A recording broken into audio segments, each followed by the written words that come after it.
radio for the masses. Headline edition, July 8, 1947. The Army Air Forces has announced that a flying disc has been found and is now in the possession of the Army. If the game is rigged, change the game. Game changer. I occasionally think how quickly our differences worldwide would vanish if we were facing an alien threat from outside this world. This is Fade to Black with your host, Jimmy Church, on the Game Changer Radio Network and KGRA, the Global Radio Alliance. I need your help to get to the year 1985. You're listening to Fade to Black with Jimmy Church on the Game Changer Network. Good evening. Fade to Black. Yeah, man. Bespoke radio for the masses. Yeah. How you doing? How you doing? Today's Monday, November 30th, 2020. Let's do this, man.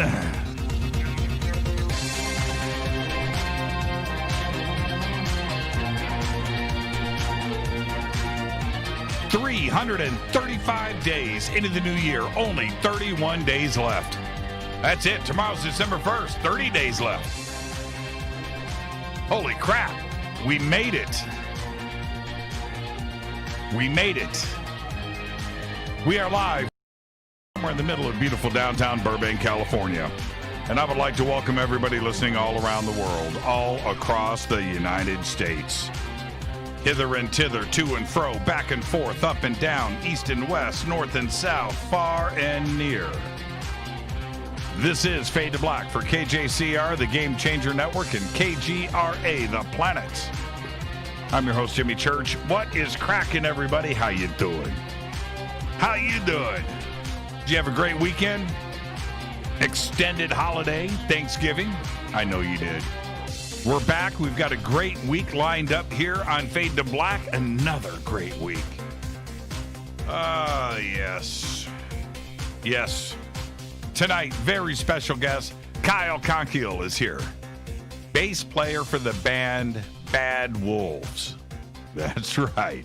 Right here on Fade to Black. Get ready. Kyle will be with us at the bottom of the hour. And tomorrow night, I've got a conspiracy for you. That's right. Tomorrow night, we were going to have conspiracy number 9. Canceled. That's right. And there is a conspiracy involved in that. That's right. So tomorrow night, we're going to do Fader Night. Open lines all night long. Yeah, I know everybody's bummed out. No conspiracy tomorrow night. No conspiracy number 9. There is a conspiracy behind it. I assure you of that. And I'm sure Jason is listening right now, laughing, and only he knows. Only he knows. He's not disclosing. Nope. His health is fine. The house is great. His pets are good. He had a great Thanksgiving weekend. All of that. Just no conspiracy tomorrow night. I'm just saying only Jason knows. But we will have Jason on the show very soon, and we'll do some cool show about time travel, about crystals, about lucid dreaming, astral projection, some crazy talk about some shamans in South America. But maybe we'll find out. Maybe we'll find out. All right, so that's tomorrow night is Fader Night, because Wednesday, Richard Dolan is here. He's here to announce and talk about his new book. It is called Alien Agendas, The Alien Agendas. The book was just released. We're going to be talking about all of that tomorrow night. And then Thursday night is our annual Linda Moulton Howe holiday special. Is the season, and Linda joins us on Thursday night.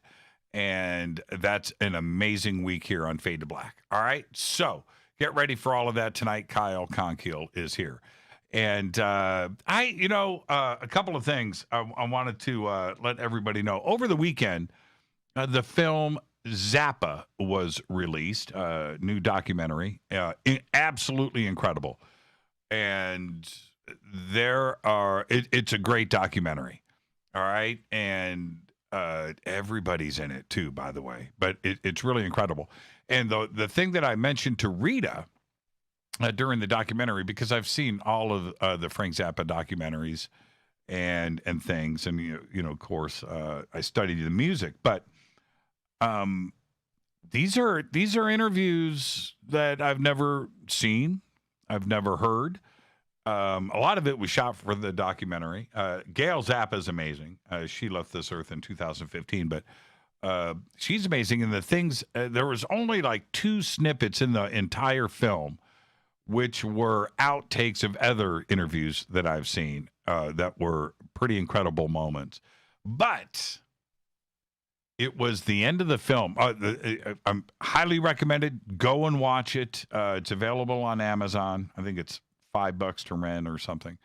But it's the end of the film. So credits are rolling, and I'm reading all the credits, and I get to the end of the film. And there it was. The central scrutinizer comes in from Joe's garage, and what a great way to end the film. And it's great. So please go and watch Zappa. It's just simply called Zappa. Go and check that out. All right. What else? Oh. Have you seen The Undoing? It's on HBO. And starring Hugh Grant and Tom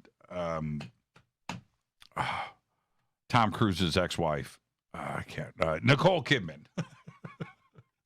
See, that's what coronavirus, that's what the lockdown has done. I've got no brain anymore. I can't remember anything.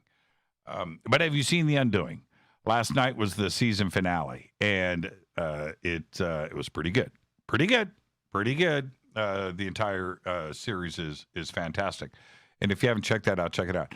There's another documentary series. It's still running. Episode 4 played last night, and it's called Murder on Middle Beach, I think is what it's called. And if you haven't seen that, go and check it out.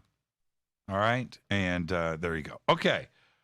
Where am I at? I was going to talk about Mandalorian, and I've got some takes on that too as well. But you know what? Tomorrow night's Fader night. We'll do all of that tomorrow. Okay. Also, this is where I always talk about Carolyn Ford. Over on Carolyn Ford's Facebook page, she has posted a picture, and you guys can go and check it out, of this new crystal skull she's got, Grace. And I believe she said Grace is 25 pounds. I think that's what she said, 27 pounds. And it's as big, maybe bigger than Einstein, but it's hollow quartz. And it's this big. You've got to go and check out Grace. Absolutely incredible. And the website, of course, is EinsteinTheCrystalSkull.com. Go and get your first, maybe your second, maybe your newest crystal skull from EinsteinTheCrystalSkull.com. The promo code is Jimmy, and you will get 10% off of your order today. Talked to Billy Carson earlier today. He's got a new book coming out. He's got another book coming out. We're going to have Billy on the show next week to announce his latest book. And it's got a documentary, and then he's got another book series that's coming out next year. You need to go over to forbiddenknowledge.tv, and the links are over at jimmychurchradio.com. Just head over there and click and get over. And get registered. You get 3 days trial membership right there, so you can check out everything that Billy's got going on. And next week, we will have Billy on the show. Okay? All right. Follow me on Twitter at JChurchRadio. Kaz. Yeah, that's it. That's the new documentary right there. It's incredible. That is... you start to realize the different, not only the different phases musically in his life, but how his personality changed, and how I think towards the end there, he would have gone in this direction anyway. Certainly, he was doing this before he got sick.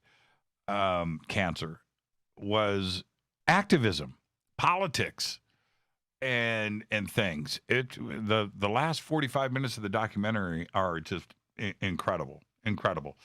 Follow me on Twitter at JChurchRadio. Hashtag F2B is the sandbox. It's live right in front of me. Excuse me, on Twitter.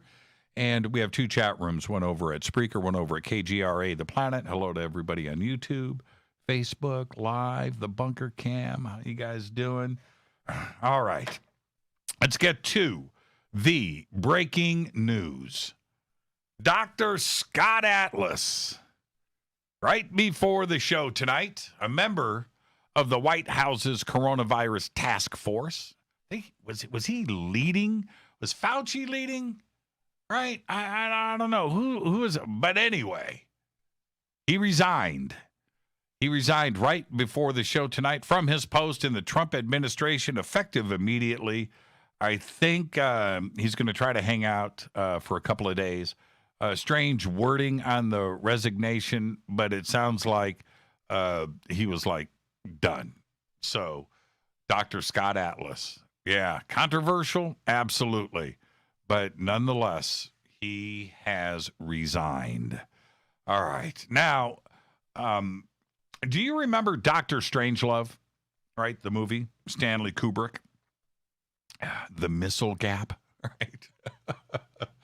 Oh, man, the end of the movie. Well, now, today, it has been announced that there's going to be a gap of several years in our satellite system, in our ability to measure the thickness of ice at the top and bottom of the world. The only 2 satellites dedicated to observing the poles are almost certain to die before replacements are flown. This could leave us blind to some important changes in the Arctics. That's right, both the Antarctic and the Arctic as the climate warms. At issue is the longevity of the European Cryostat 2 and the American IceSat-2 missions. Cryosat-2 is already way beyond its design life. It was put into space back in 2010 with an expectation that it would work for about 3.5 years. Engineers think that they can keep it operating till around 2024, but battery degradation and fuel leaks suggest not much longer than that. IceSat-2 was launched back in 2018 with a design life of 3 years, and hopefully it will last longer into the 2020s. Now, industry around the world has started work on the spacecraft to replace these 2, but those aren't going to launch until 2028, maybe even beyond that, because full funding to make this date a reality is not yet in place. Absolutely nuts. Let's get the show cracking. Happy birthday to today, Mandy Patinkin. Today is 68. I don't think you know what that word means. I don't think you know what that word means. Of course, star of The Princess Bride, Homeland, and rumor has it the most difficult actor to work with in all of Hollywood. Ben Stiller today is 55 years old. Of course, Zoolander and Meet the Parents. And I talked about The Flight Attendant last week. If you haven't seen it, check it out. It's a great series. They released the first 3 episodes as the premiere. But I never heard of this actress. Yeah. Kaylee Cuoco today is 35. And she was in The Big Bang Theory for like 150 years. But I never watched that show. So I never heard of her. But she is also the star of The Flight Attendant. My daughter comes in. We're watching The Flight Attendant. I said, man, you got to see the series, Diana. It's great. Check it out. She goes, oh, that's Kaylee. I love her. She's awesome on The Big Bang Theory. I said, oh, really? And that explains a lot. That means she had, 50, 100 years of acting behind her before The Flight Attendant. She's really good. Billy Idol today is 65. Writer, producer, director Ryan Murphy today is 55. Of course, American Horror Story, Ratched, nip tuck.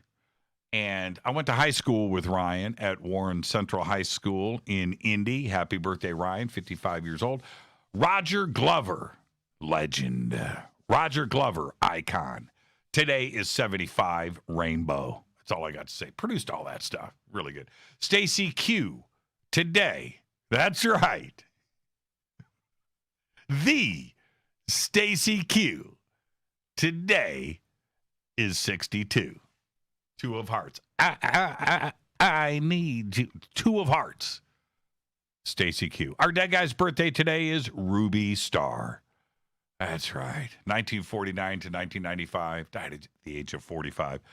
Ruby was a rock goddess, singer, and recording artist who attained stardom for her work with Black Oak, Arkansas. You remember Ruby with that hair, right? Incredible voice.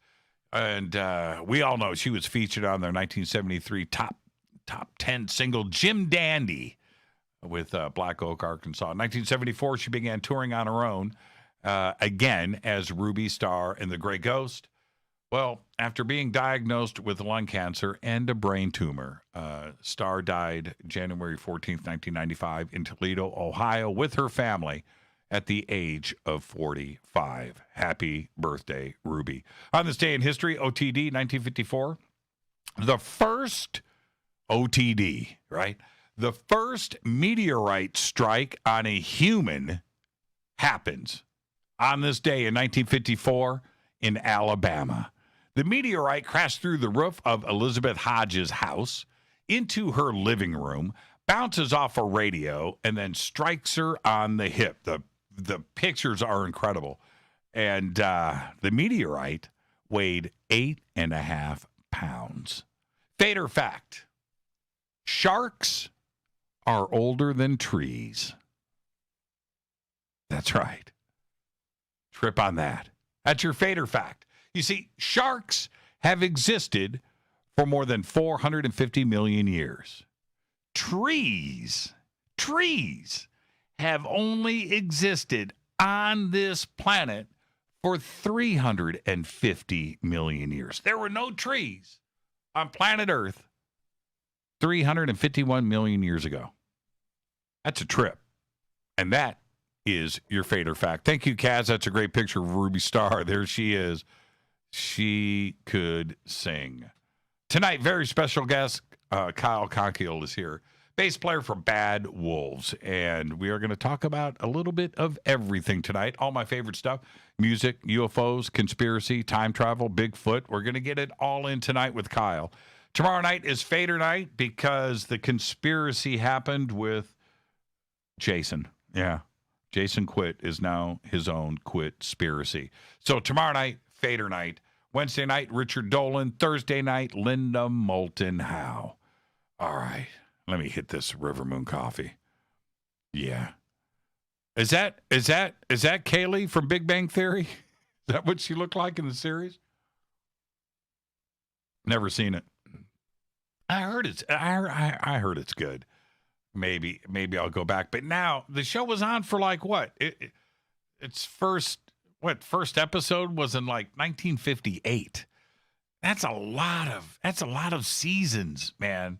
It's a lot of binging on the Big Bang Theory, but maybe I'll check it out. They probably started off, they weren't even widescreen when that show started.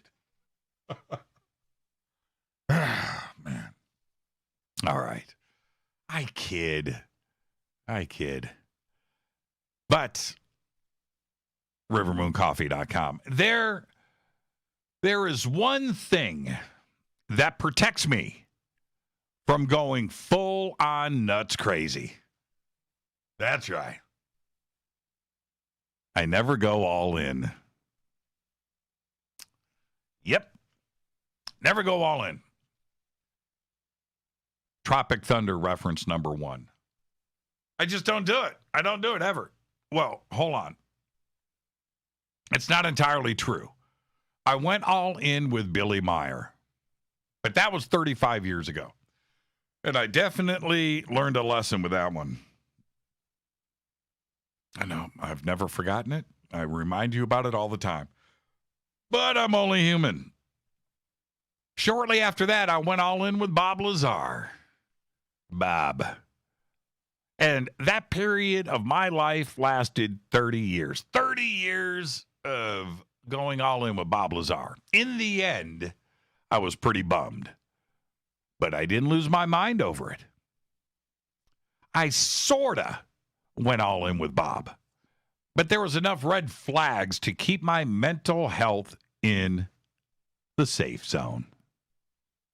Now, right now, I know that there are those out there waiting for me to comment on the current state of conspiracy theory that is gripping our nation right now.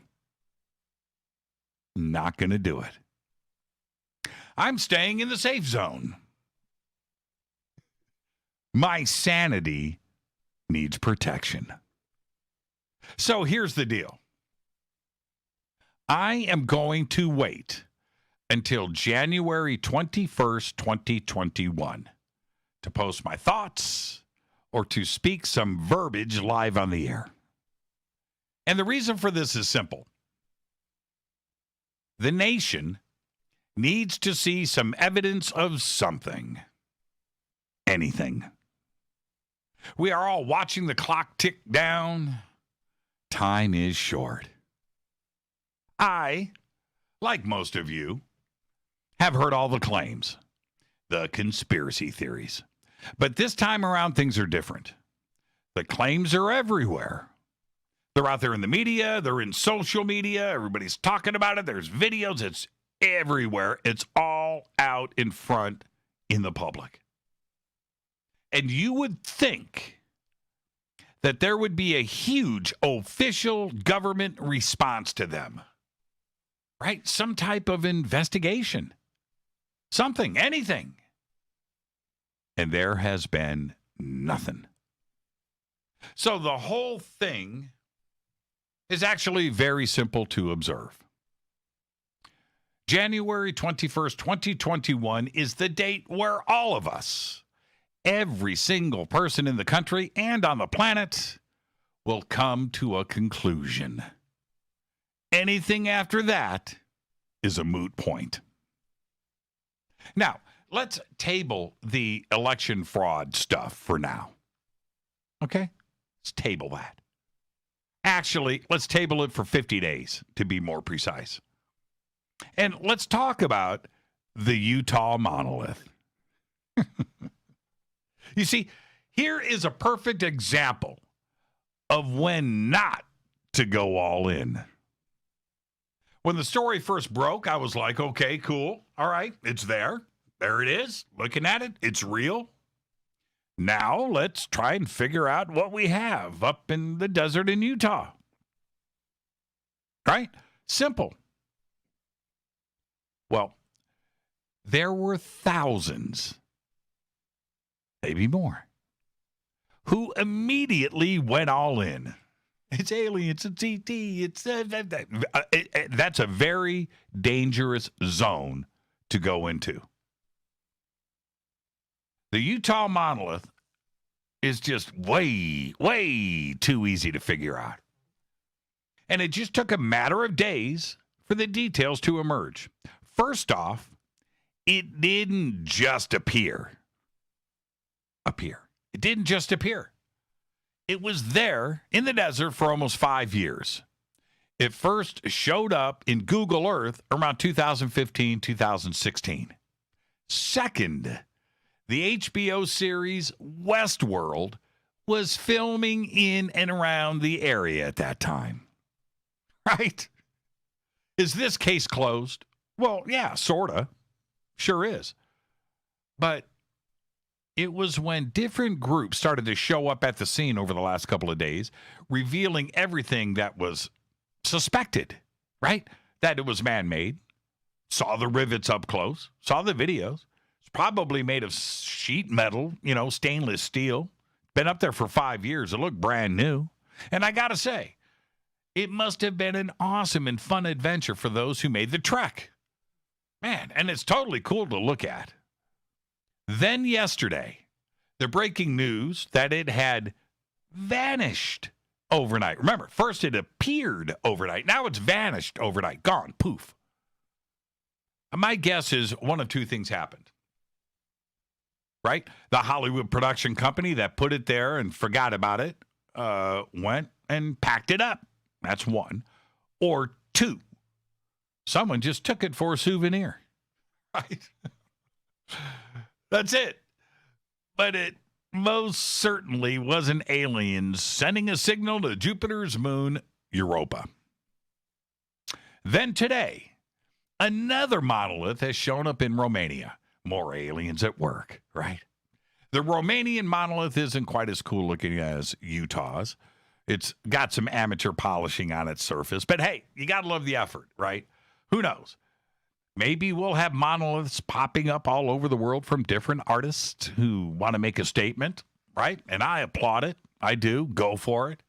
And maybe, just maybe, Q will resurface and tie all of the monoliths to election fraud in Dominion. Rumor has it that the last one will appear in Washington, D.C. on January 20th, 2021, just in time for my first public comments about our future the next day on the 21st. Hopefully, this time, Westworld won't be filming in front of the Lincoln Memorial. You see, this is how I protect my sanity, folks. I don't go all in. Yet it's just like the movie Tropic Thunder, reference number 2, right?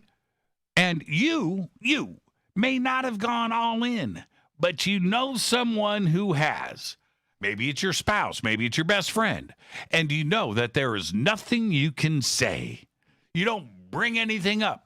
Right? Or you're in for a 2-hour crazy talk session and you don't want to go there. You avoid all talk about conspiracy because you don't want to look into those crazy eyes.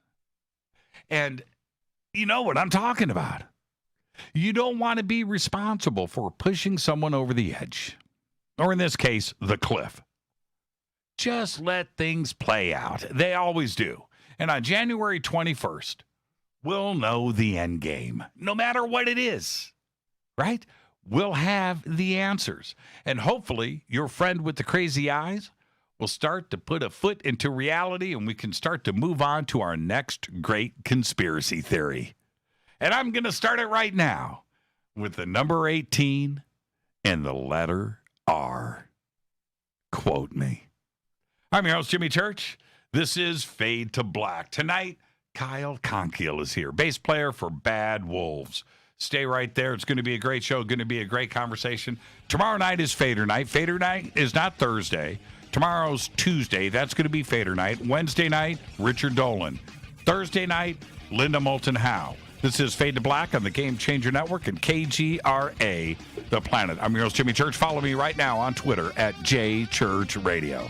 I'll be right back with tonight's guest, Kyle Konkiel. Stay right there.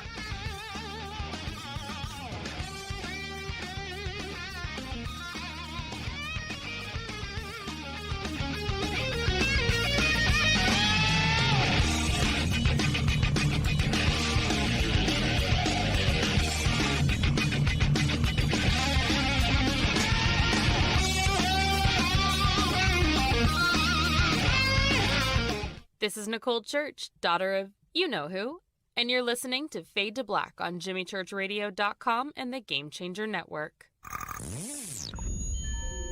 You're listening to Jimmy Church, Fade to Black. Fade to Black will now pause for alien identification. The station that talks the net. KGRA Radio. Introducing the Game Changer blend from River Moon Coffee that delivers a customized blend made specifically for the Fadernauts. If the game is rigged, change the game. It's a bolder cup with some bite. Game Changer is the coffee of choice for those that prefer an organic dark roast that is slightly lighter and milder, but it's still dark. With wild notes of pecans and chocolate with a rich, balanced, full-bodied cup that is roasted to perfection for a great coffee to start your day, as an after-dinner coffee or anywhere in between. Artisan, small batch roasted to perfection. USDA certified organic, all River Moon coffee is freshly roasted and packaged in the USA. Just go to rivermooncoffee.com or click on the banners over on our site and use the promo code F2BBLEND for 15% off of your order today. rivermooncoffee.com. Go Beckley Tappy. This is the only way forward. This is Fade to Black. Make contact. KGRAradio.com. This is Jimmy Church of Fade to Black, and you can get our podcast for just $2 per month. All you have to do is click on the podcast banner over at jimmychurchradio.com. Hi, folks. It's troubling times, and fear is pushing emotions, which in turn pushes health the wrong direction. Do you ever get an ache because life is uneasy? Try Life Change Tea at getthetea.com. Life Change Tea works on your digestive tract, helping to move food through quicker and comfortably so your health is spot on. Life Change Tea may not help with world issues, but it will help with your digestive issues. A glass a day helps keep the intruders away. So, change your life today. Log on to getthetea.com. That's getthetea.com. If your health game is off, get on by ordering Life Change Tea. Getthetea.com. And while you're on our site, look around at the great non-GMO organic supplements. And if you're a sales shopper, go to our specials page and see what's for you. I've been drinking the tea for 12 years and I'm sure glad for its health benefits. Again, that's getthetea.com. Getthetea.com. The tea that makes you go. Permanent industrial glue impossible to remove? Not anymore, because Handyman Formula by D-Bond is a patented chemical adhesive remover. It's used in the building and home maintenance industry, but now it's available for your home use, for your DIY projects. Unglue stickers, silicone rubber, labels, price tags, flex tape, weather stripping, carpet glue, wood glue, liquid nails, even 3M 5200. And it dissolves graffiti. Yeah, graffiti. Handyman Formula by D-Bond works, and it's safe to use on most surfaces. No need to call a professional. Don't get out the pliers and blowtorch. Just apply a little Handyman Formula by D-Bond and wait 90 seconds, then quickly and easily pull the items apart. Get unstuck. Visit dbondhandymanformula.com. That's dbondhandymanformula.com or call 561-575-4200. Handyman Formula by D-Bond. 9 out of 10 geneticists agree. Fade to Black is not your father's radio show on the Game Changer Radio Network and KGRA, the planet. Hi, this is Rob Reiner from Anvil, and you're listening to JimmyChurchRadio.com. What's up? I'm Chris. What up? This is Kyle Massey, and you're listening to Jimmy Church Radio.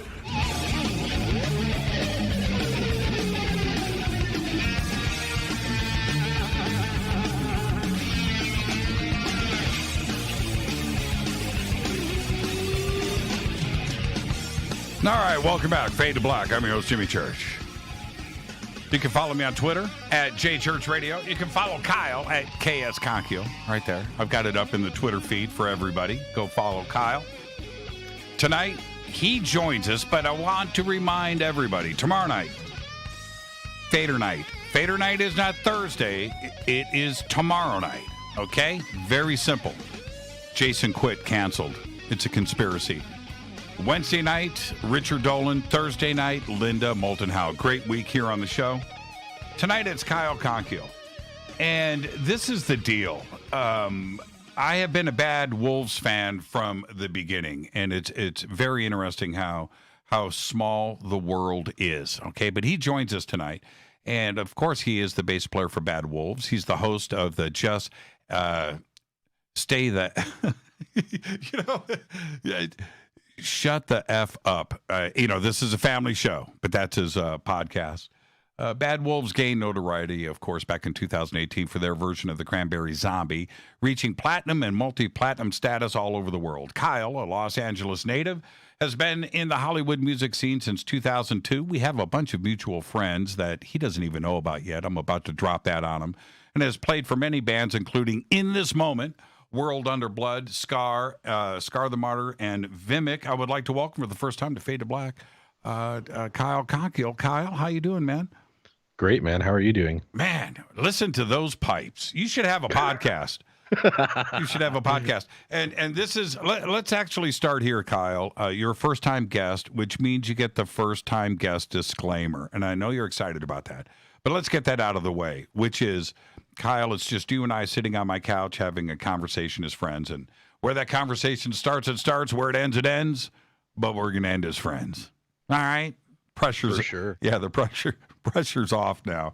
I've got so many things that I want to discuss with you tonight, but I want to get a couple of things out of the way first. The drummer, Kenny Pierce. Oh yeah, Kenny Pierce. Yeah, we worked together at Mates. Yeah. So that's the connection. Okay, I've known Kenny for about 35 years. He used to be in a band called Taz. All right, before your time, But back then, Kenny, and I know you know what he looks like now.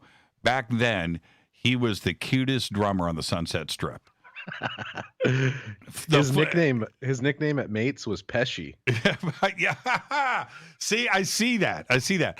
Back then, he had the flowing locks and the spandex and wore Aquanet like nobody. Man, he had it down. But this is the thing about Kenny.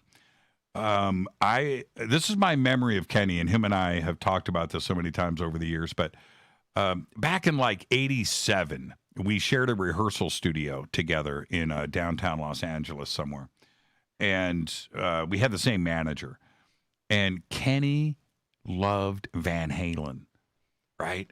And so he could play any Van Halen too. And I was an Eddie guy, and I played and him and I would sit and jam Van Halen for hours. Just the two of us, right? No bass player, no singer, but him and I would I love that guy to death, and a huge talent. Have you ever played with him? No, I've never had the chance to jam with him. When we worked together, gosh, I can't even remember, probably like 6-7 years ago. I was doing multiple projects, and I just didn't have the time. And have you ever heard him play? I've never heard him play. Wow, that's crazy. He's one of the best drummers that I know. And, really? and you're a great bass player. I can't believe that you two guys are next to each other, never had a chance to jam. I'm moderately accurate. That's it. Oh, next thing I wanted to run by you. Has anybody told you that you're Guilfoyle from Silicon Valley?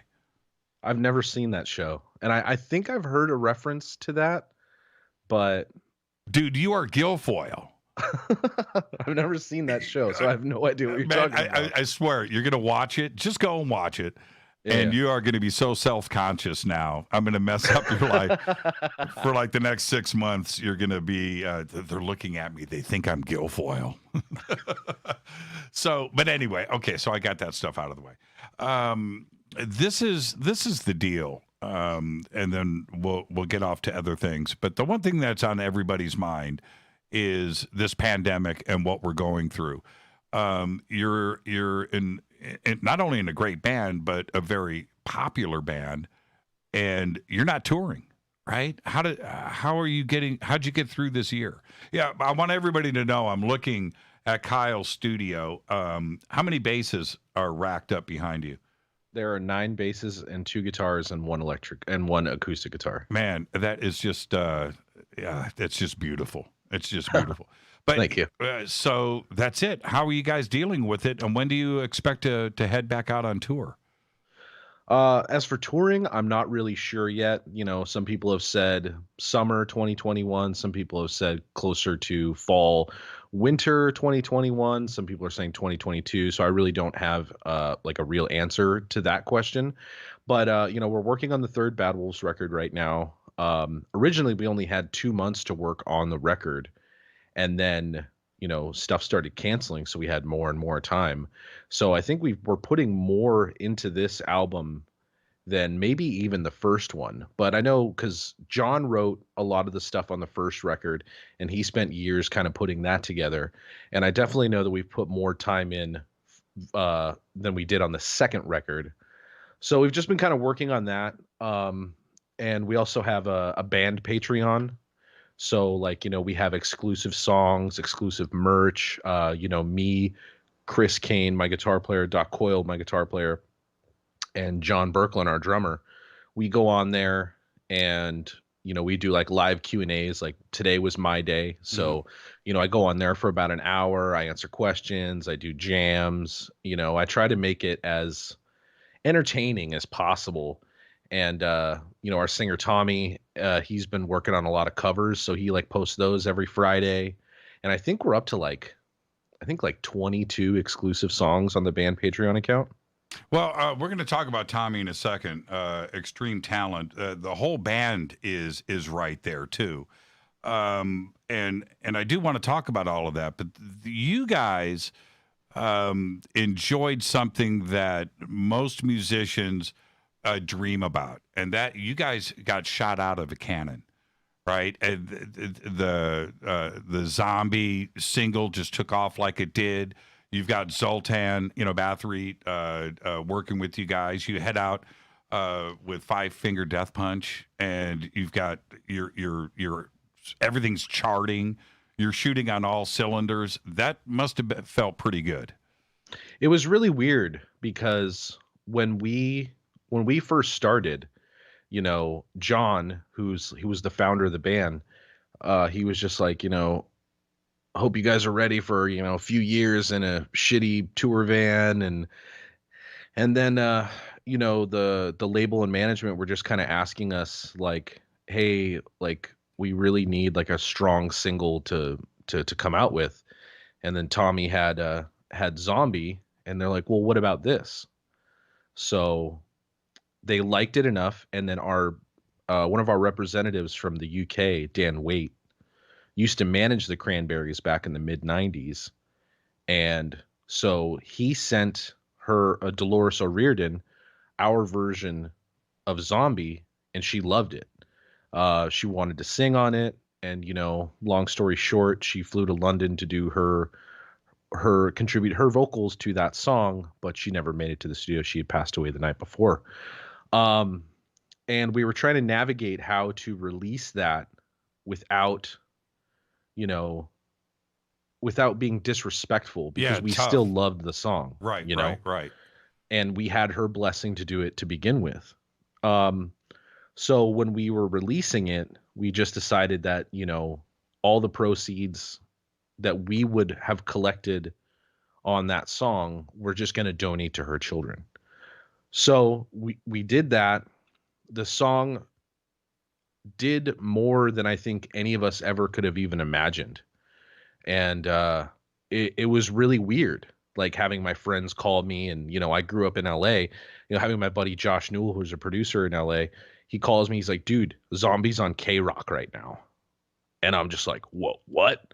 So I'm driving and I pull over and I put on K-Rock and I'm like, Jesus, it's been my lifelong dream to be on K-Rock, And we went from a 15 passenger van to a not so great tour bus to another not so great tour bus to a really good tour bus. And we've all been very fortunate, and I feel super lucky to be a part of something that was kind of almost a cultural phenomenon for a time there in 2018.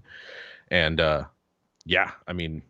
I'm still kind of speechless. I look around my studio and we've got our plaques that I hang on the walls and stuff like that. And I was just like, I've never even thought, being in a, rock/metal band, that I would have one of, a platinum plaque. You know what I mean? Mm-hmm, mm-hmm. Yeah. And take me through the process of the band got put together. This is a new project. This is 2017, 2018. And you're here. By the way, I want the audience to know that Kyle is like a half a mile from where I am right now. Right. we're literally neighbors. And but how do you find the right guys in rock in Los Angeles to put together a band that's nearly perfect like that out of the gate? It's got to be tough these days. Well, I know. So John had quit Devil Driver in 2014. I want to say 2012. I don't remember exactly the year that he quit. But he had just been writing different kinds of music. And from the stories that he told me, he was just like scrolling on Instagram, and he knew Chris because Chris had been in Bury Your Dead, and Bury Your Dead and Devil Driver had toured a bunch. And he saw Chris playing a bunch of shreddy stuff, and he goes, "Oh man, I wonder if this guy would want to be in a band with me." So he hit up Chris. Chris agreed to be in the band. So it was like John and Chris from the beginning. And, you know, they tried out a whole bunch of different singers. Like I know Mike Terry from Bury Your Dead and Volumes had done some stuff. A couple other guys had done some stuff. And then John had sent some songs to our singer Tommy, and he brought like a new life to those songs, you know. And then they needed a second guitar player, and you know, Doc and John had known each other for a while, and you know, Doc he was only doing Vegas Nerve at that time. He had already quit God Forbid, and he was just like, "Hey, you want to be my band?" And they actually bugged me for like a year, and I think they tried out like 2 or 3 people before I joined the band. But I was doing my other band, Vimic, with former members of Strap Young Lad and Slipknot.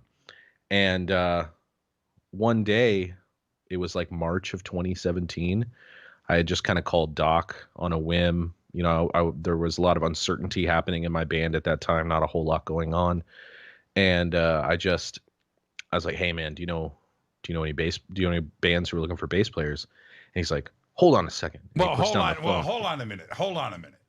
Every band needs a bass player, right? You're never unemployed, right? That's just the way it is in the music biz, man. I mean, you know, I've been very fortunate over the last 8 years. I've had overlapping gigs, so it's like I haven't left a band without having something else lined up. But yeah, so I just asked. I was like, "Hey, do you know anybody looking for a bass player?" And you know, he puts the phone down. I hear some commotion. He's like, "Do you want to be a music video?" And it's like the gig that I had told them, like, you know, I don't know if I can do this. I might be too busy. It just still happened to be there waiting for me. Because John and Doc and Tommy, I didn't know Chris before we shot the music video for Learn to Live. They all knew that I could play the material and I would fit in with them, and you know, have good camaraderie with everybody. And so when he's like, "Do you want to be in a music video?" I was like, "All right, this is for." At the time, the band was called Eye of Tongues. So I was like, "Yeah, I'll come be in the music video." And that was the Learn to Live music video shoot that we shot ourselves in. I think it was like February or March of 2017. And then later that year, the band signed to 11/7, which is now Better Noise Music. And then we released Zombie in January or February. Yeah, January of 2018. 2018. And had you heard a lot of material from Tommy beforehand? So I actually played bass on. So I tried out for one of his back in 2006. I tried out for the band that he was in with Dino Cazara's Divine Heresy, but I wasn't old enough to do bar shows at the time. They just didn't want to have somebody who was under the age of 21. And so I was like, all right, cool. And Tommy's always kind of hit me up for gigs. You know, he hit me up to do stuff, and I ended up playing, I think, on like half the record. I think it's like me, Doc, and Bill Hudson, who played bass on the first Westfield Massacre record. And he had asked me to join Westfield at the time, but I was too busy doing stuff with Vimic. And then, yeah, you know, a few years later, the stars kind of aligned just right, and we were able to actually do a project with, you know, now Bad Bulls. What's it like? I think all of us are a little bit jealous when a band has got a singer that can do just about anything, and Tommy's got that, right. He's got so many different styles in one song, right? Yeah. What's it like to be able to write knowing that you've got a singer that can handle everything? Well, it gives us a little bit more creative freedom because we don't really have to stick to one genre. Right. Like a lot of people that know us may know us for our radio songs, and they might not listen to some of our other material. But if you listen to, I guess would be considered the B-sides of Disobey or Nation, we're a heavy metal band. And having someone who can not just do radio rock style songs, but also be diverse enough to when we're really doing heavy metal, I think is super important because it's like, we're not trying to be one type of thing, because there are a lot of metal bands that are just like, we're just a metal band. We're not going to do these soft ass songs, but like we kind of do everything. There's like some prog influence stuff. There's radio stuff. And it's just like, we're not putting ourselves in a certain corner because we all like tons of different music. Like me and John love 80s pop music, like new wave or, like Huey Lewis and the News, Michael Jackson. We're more than just, metal guys.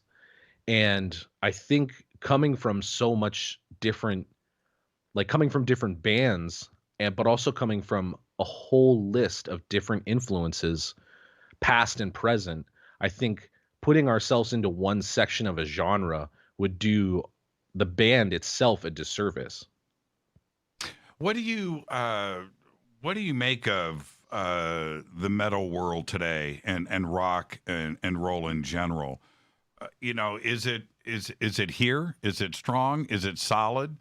Is it an illusion that it's not there? Because there's so many other things that dominate the airwaves. What's going on?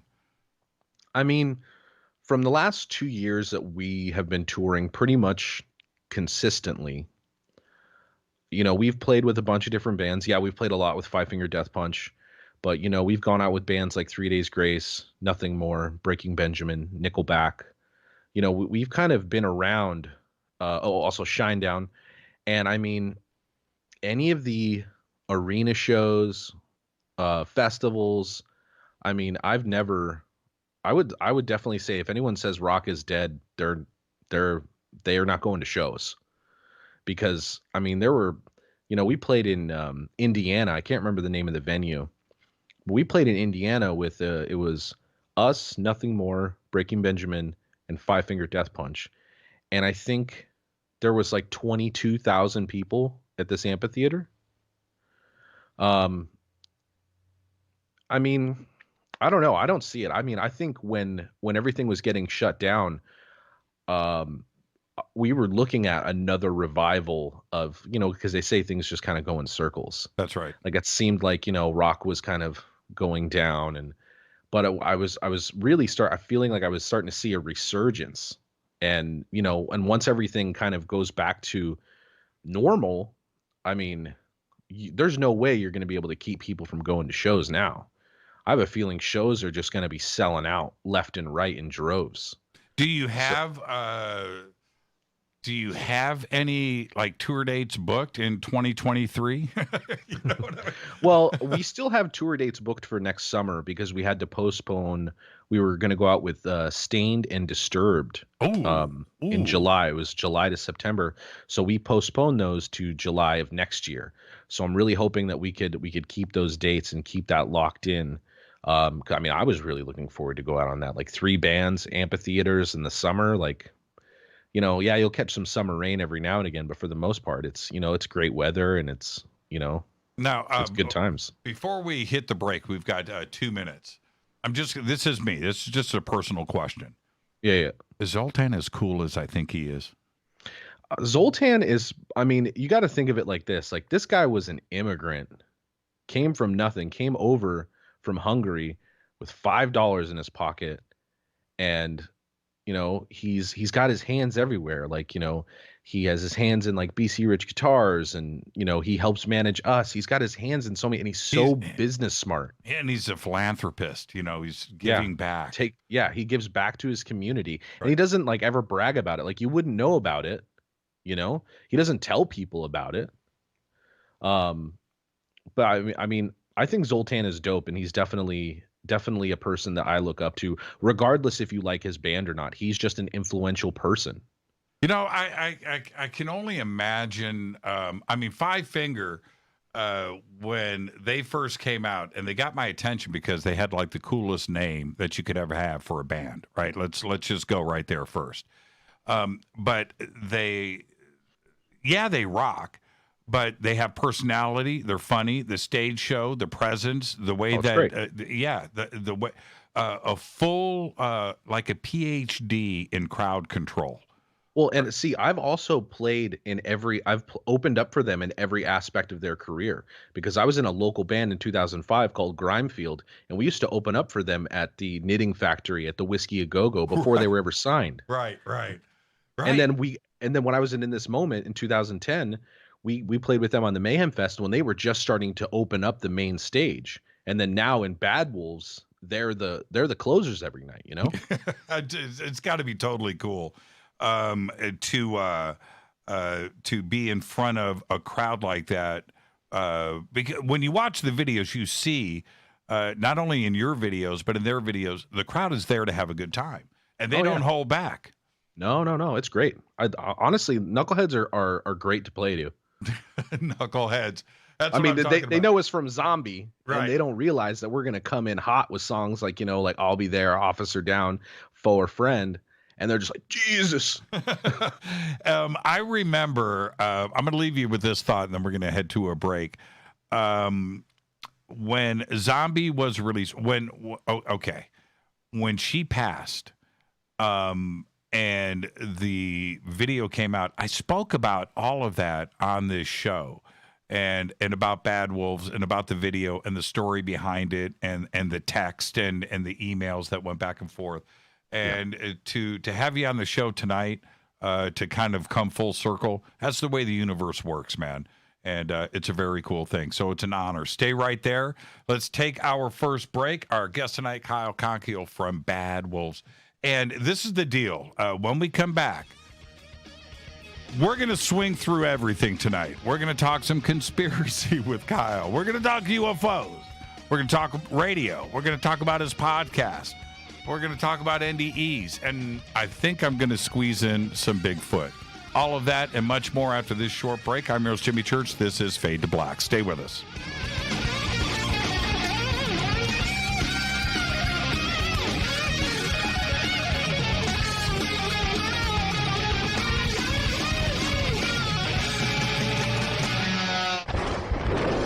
This is Fade to Black with Jimmy Church on the Game Changer Radio Network and KGRA, the Global Radio Alliance.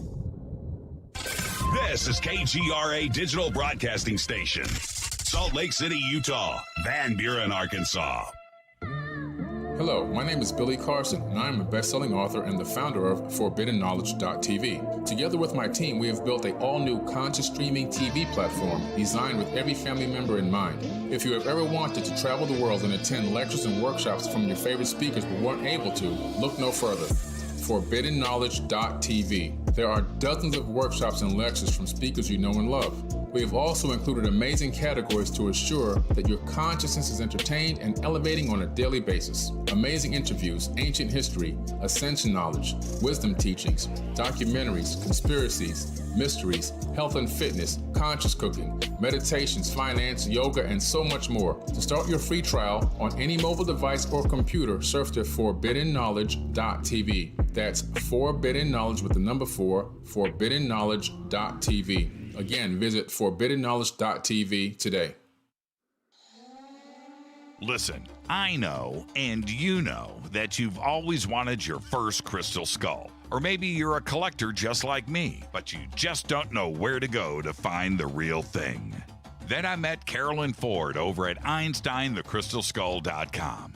Carolyn is the guardian of Einstein, one of the most respected ancient crystal skulls in the world. All of her unique skulls have been imprinted sitting with Einstein in his sacred lodge and are carved from the finest gemstone and materials. Imprinting is the process of receiving the ancient wisdom from the master skull or master computer, Einstein, the ancient crystal skull. To see Carolyn's current collection of crystal skulls, just visit her store at EinsteinTheCrystalSkull.com or click on the banner over on our site. Don't forget to use the promo code Jimmy at checkout to receive 10% off of your order today. That's promo code Jimmy. Finding your first or next crystal skull is easy. Just visit EinsteinTheCrystalSkull.com. When you take the beans from Central America with dashes of Indonesian and African mixed in and then roast it to the dark side of fade to black, you create the ultimate brew of fringe. Introducing the Fade to Black blend from River Moon Coffee. Yes, River Moon's darkest customized roast was created for the love of Fade to Black. The alchemy of masterful roasting and smoking the beans is in every sip of this full-bodied, dark Java. I need my coffee dark, deep, with distinct bittersweet chocolate highlights, just like the bunker. Leaning further into the darkness of the roast is Fade to Black blend from River Moon Coffee. Just click on the banner at jimmychurchradio.com and use the promo code F2BBLEND for 15% off of your order today. Go Beckley Teppy. Hello, I'm Katie, and you're listening to my main man, Jimmy Church, on jimmychurchradio.com. Hi, this is Ray Hobbs here, repping the planet, and you're listening to my good friend, Jimmy Church, Fade to Black, on the Game Changer Network and the KGRA Digital Broadcast Station. This is Toby Kebbell. You're listening to jimmychurchradio.com. Don't hurt me, Jimmy. I'm only little. Hey, I'm Adrian Grenier. And this is Ari Gold. We're the Honey Brothers. Yes. We are also Honey Brothers. Hey, I'm Adrian Grenier. And I'm Ari Gold. We're the Honey Brothers. And you're listening to Jimmy Church. The Revolution. This is Jimmy Church of Fade to Black, and you can become an official Fadernaut by just going to our membership section at jimmychurchradio.com. Hello, this is Serena Wright Taylor from Conscious Life Expo, and you're listening to Fade to Black with Jimmy Church, who holds the Lucky Pony record for the best astrological chart since 1963. True story. This is Micah Hanks of the Gralien Report, and you're listening to Jimmy Church on Fade to Black, across the globe on the Game Changer Radio Network and the one and only KGRA Radio, The Planet.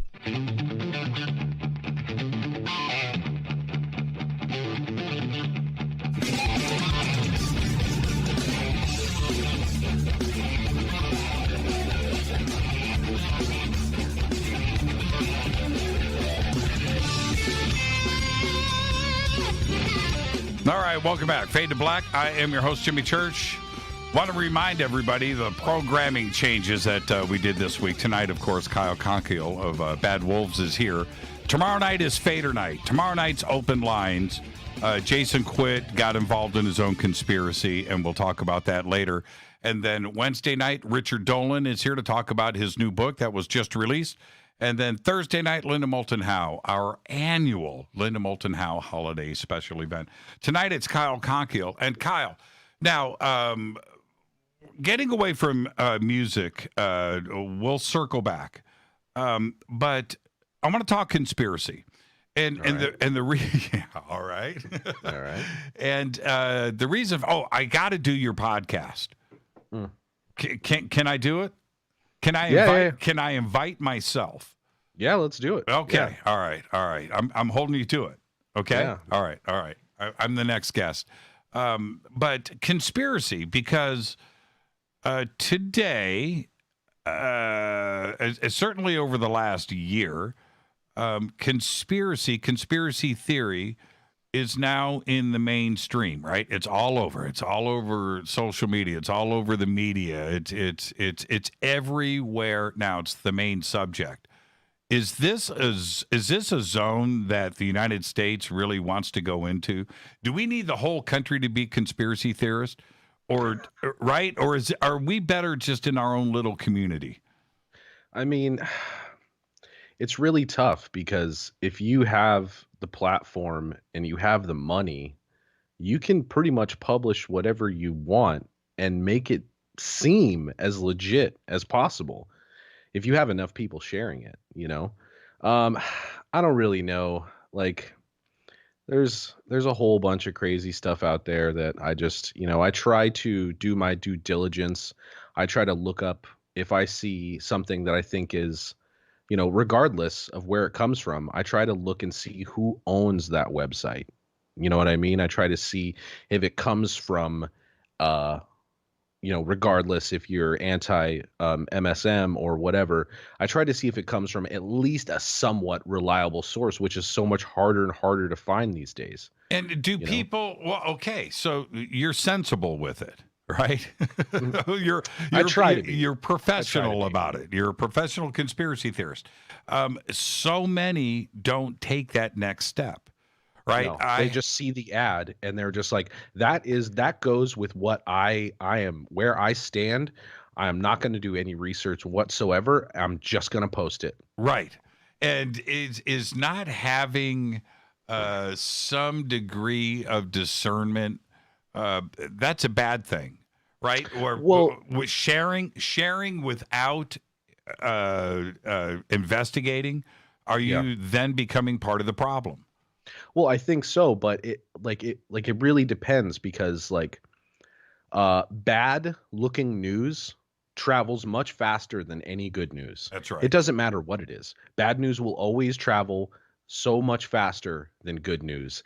And, if someone says something and it's like something that someone says that's bad, you will only hear about the initial bad thing that somebody says, and you won't ever really hear the retraction if it's ever made, because like I said, bad news will always over travel good news. Yeah, I commented about that. You make one of the best points out there. I made that comment about retractions. You can say whatever you want and the next day retract it. It doesn't matter. No. The story has got legs now, and that's the end of it. Nobody's ever going to read a retraction, even if you did retract it. Yeah. So it's kind of just like, and that's kind of why, this whole season, I've tried to stay out of politics. I've tried to just, honestly, who cares who I want or what I want to vote for? I've tried to stay as neutral as possible. And if I saw something, regardless of what side it come from, Republican, Democratic, Libertarian, Independent, what have you, I always try to see where that source of news is coming from. Because for the most part, all of those like clickbaity type headers from those news sources are all biased. Every one. It's opinion. Every news. single one of them. Yeah. Yeah. And I don't do politics on this show, as you know. No. And it seems like we could be talking about politics right now, or we could be talking about anything else too as well. I was listening to your show before I came on, and you were talking about the Utah monolith, and I saw this post earlier today. I wish I would have saved it and screenshot it, but I saw a post of somebody who was apparently there when it was removed. And I don't know if it was removed by the people who put it there, or because I know it was on private property. At least I think it was on private property, if I read correctly. But they were just like, "You got your pictures? Cool." And they literally just like pushed it over, took it in a wheelbarrow, and left it like there was like it was completely untouched. Like there was before and after photos and all this stuff. And then they climbed up on the people who were there, climbed up on the rock, and they were just kind of saying how like all these people who had come in droves were like messing with the area because there's no roads to this. So they were coming from like 20 sides, all sides around the mountain, like messing up the agriculture of the area. Right. And then there's been a couple other things that I've seen over the last 6 months, like those there was two different posts about it, and they were from either Vice or LA Times.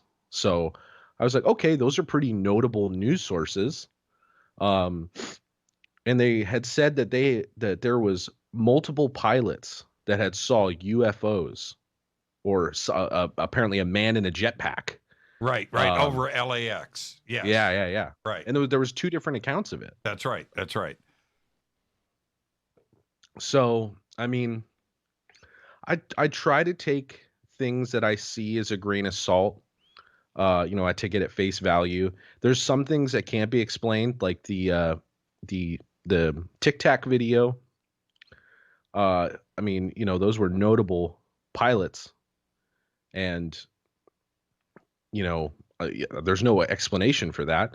And then there was like the Tom DeLonge video, which was a little bit more grainy, and but I think the Air Force or somebody came out and said, like, yeah, we don't know what that is. Yeah, that was the Navy. And we'll come back to this. Where did we're going to get back to the Tic Tacs, trust me. Where did this interest start with conspiracy? Did you have crazy parents, a crazy aunt and uncle? Well, so I have two older brothers. They're 10 and 11 years older than me. And I remember distinctively in the early 90s. So between my ages of like 5 and I want to say 10, every single time it was on TV, my brothers would watch the X-Files. So that's kind of where I got started with that, because the X-Files used to scare me so bad, being 5 years old.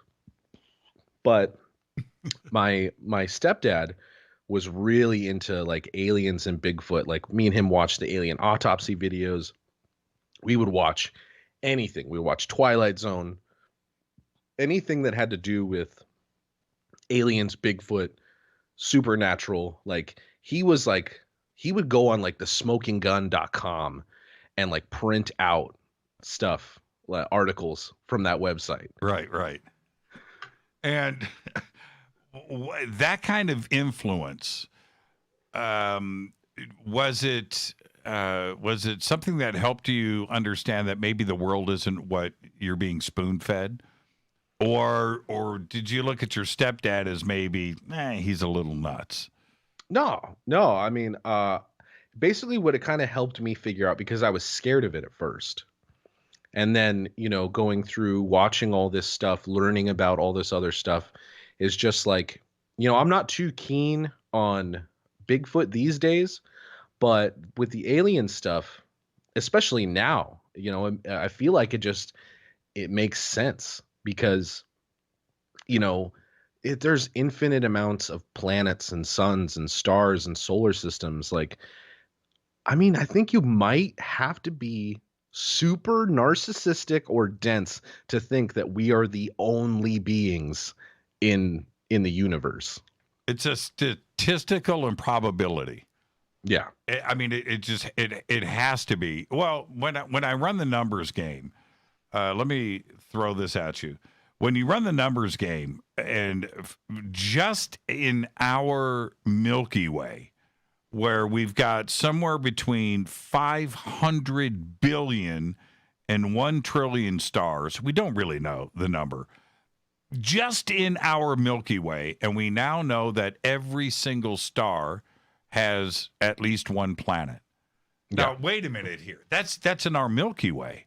And then you take that thought, and then you look at our universe and what we know of it, what we can see in the observable universe, and we know that there is 1 trillion galaxies. Right? Yeah. It's just like, wait a minute here. You run the numbers, and they just go through the roof.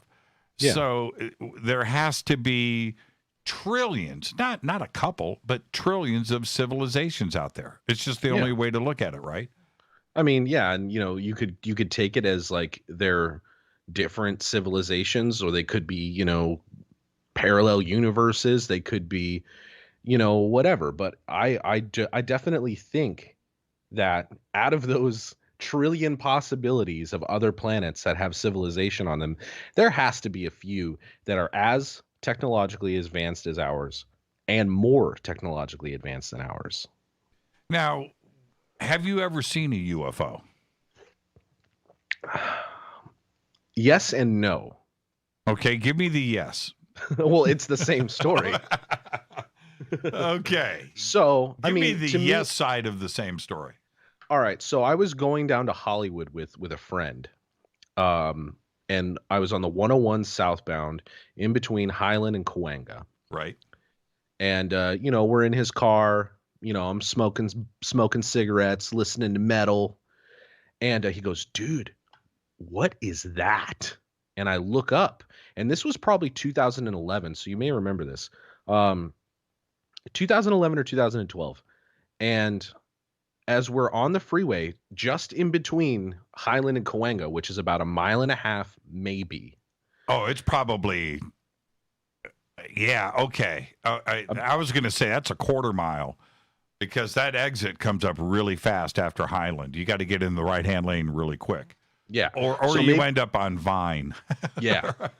So he just goes, he points at the sky and he goes, dude, what is that? And I'm like, I was like, I don't see anything. And then so I look like this. Sorry, I moved my head away from the microphone. So I kind of duck under the windshield and look up, and there's like this green flaming ball in the sky. And I mean, I can't really tell where it's moving.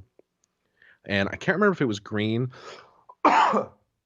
Sorry, I can't remember if it was green or orange. Like that's how, undependable the human memory is. But I just remember seeing this ball of flame in the sky just moving, and then all of a sudden it was gone. Wow. And I remember around that time there was a bunch of these sightings. Now I never saw anything, that was like, the Phoenix Lights or, triangles in the sky or anything like that. That's been the closest thing that I've personally seen. But the friend who I was with. Okay, wait a minute here. This was okay. If this is the sighting that I missed it. Let me explain to you that night. It wasn't even dark yet. No, it was not. It's like in the day. It was. Rita and I were at Universal Studios, right where you were. Okay.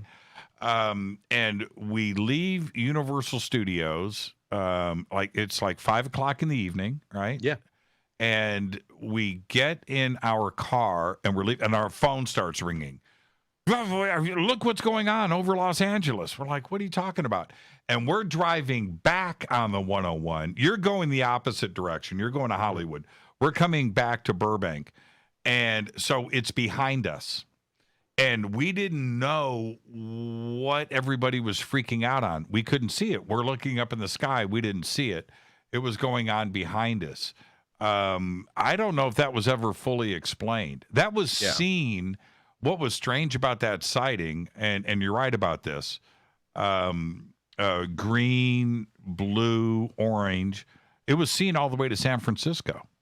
Yeah. Right? I think they saw it in Las Vegas. Yeah. Yeah, that was a pretty incredible sighting. I still don't know what it was. I don't think anybody does. Yeah. So, that's been the only thing that I've seen personally. Now, the friend I was with at the time, who's super, mind you, this is 2011. He's super into Joe Rogan at the time. He's super into DMT and aliens and stuff like that. And he's claimed to have seen more, but he's dude, that's an alien, I swear. And, so I was I don't know what that is. So that's why I kind of answer yes and no to that, because if there is an explanation for it, then cool. But if there's not, then I guess I have seen something. Did you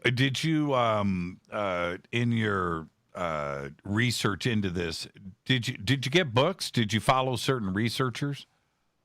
Not necessarily. I haven't really been, quote unquote, UFO hunting too much.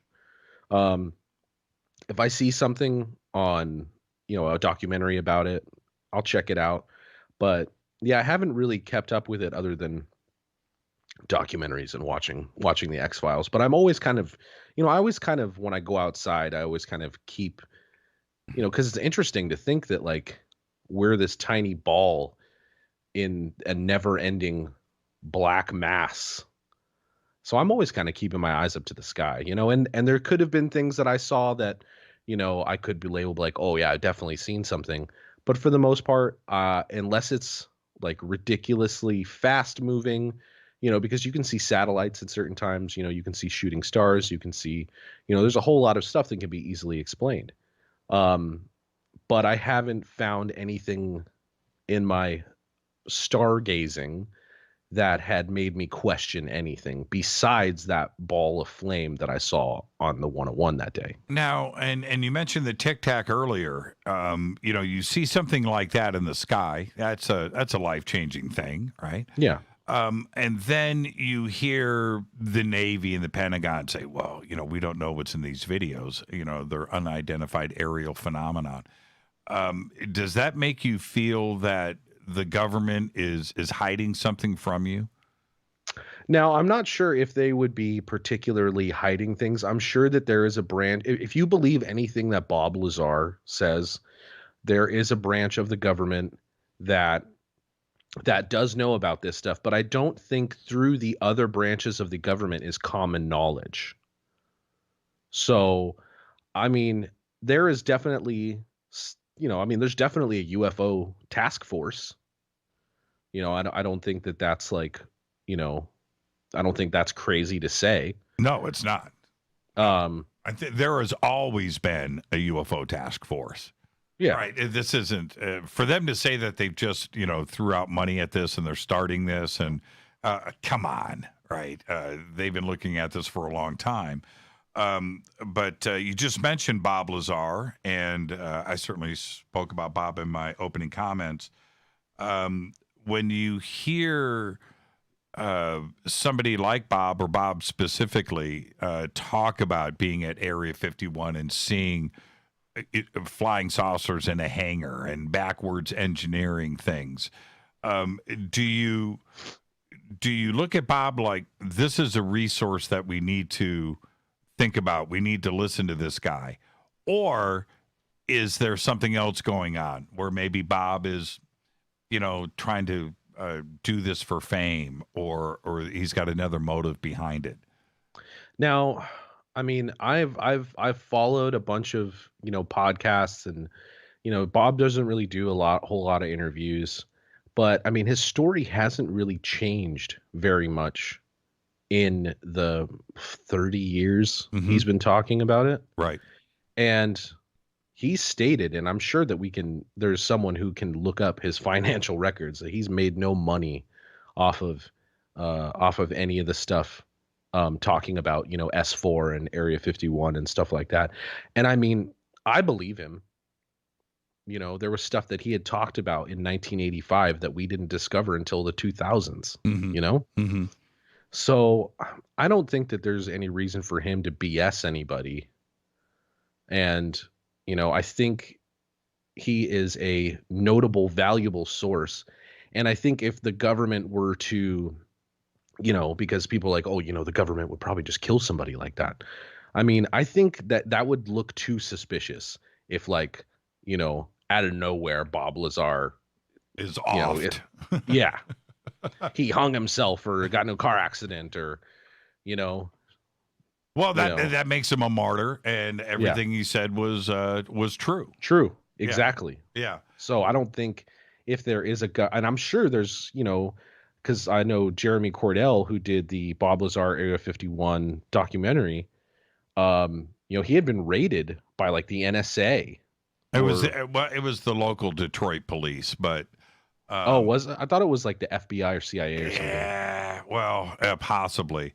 But I'm not going to get into those details. But that whole situation broke my heart. Is what that ended up doing.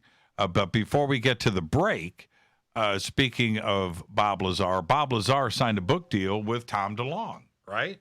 Now, were you a Blink 182 fan before To the Stars?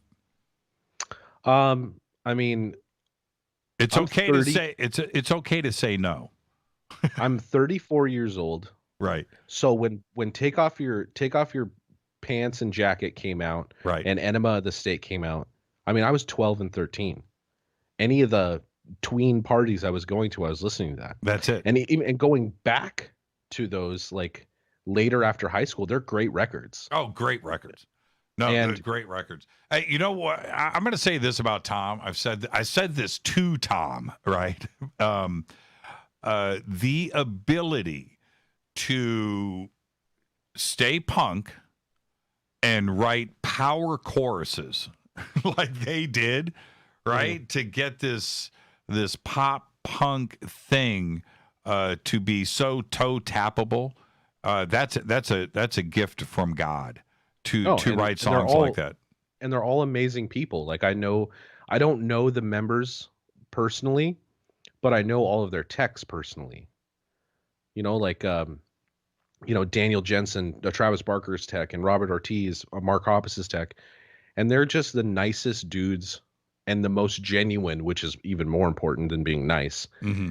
Are the most genuine dudes that I've met or some of the most genuine dudes I've met in the music industry, especially working for an act that large. Now, before we head to the break, when Tom started to talk about this and his interest in UFOs, probably really kicked into high gear about 4 years ago. Did that surprise you? Because he's been writing songs about aliens. He's been writing songs about aliens for 10 years. Now, the way that it had kind of affected the business, I was kind of like, dude. But it's like if you believe in something that much that you would be willing to lose your stake in a multi-million-dollar brand, which was Blink-182, then that's obviously more your calling than the band itself. Do you think that walking away was that kind of statement? Yeah, I mean, definitely. I think that he was like, you know what? This is what I want to do. I don't like I'll play music if I want to, but I mean, he's in a financial position to basically do whatever he wants. I mean, I'm sure he still gets residuals for those 4 or 5 multi-platinum selling records. I mean, he ain't hurting. He ain't down at the food bank. You know what I mean? No, not at all. Let's take our break right here. Our guest tonight, Kyle Konkiel of Bad Wolves, and we're going to continue all of this: conspiracies, UFOs, Bigfoot, and music, the rock and roll, when we come back after this short break. Stay with us.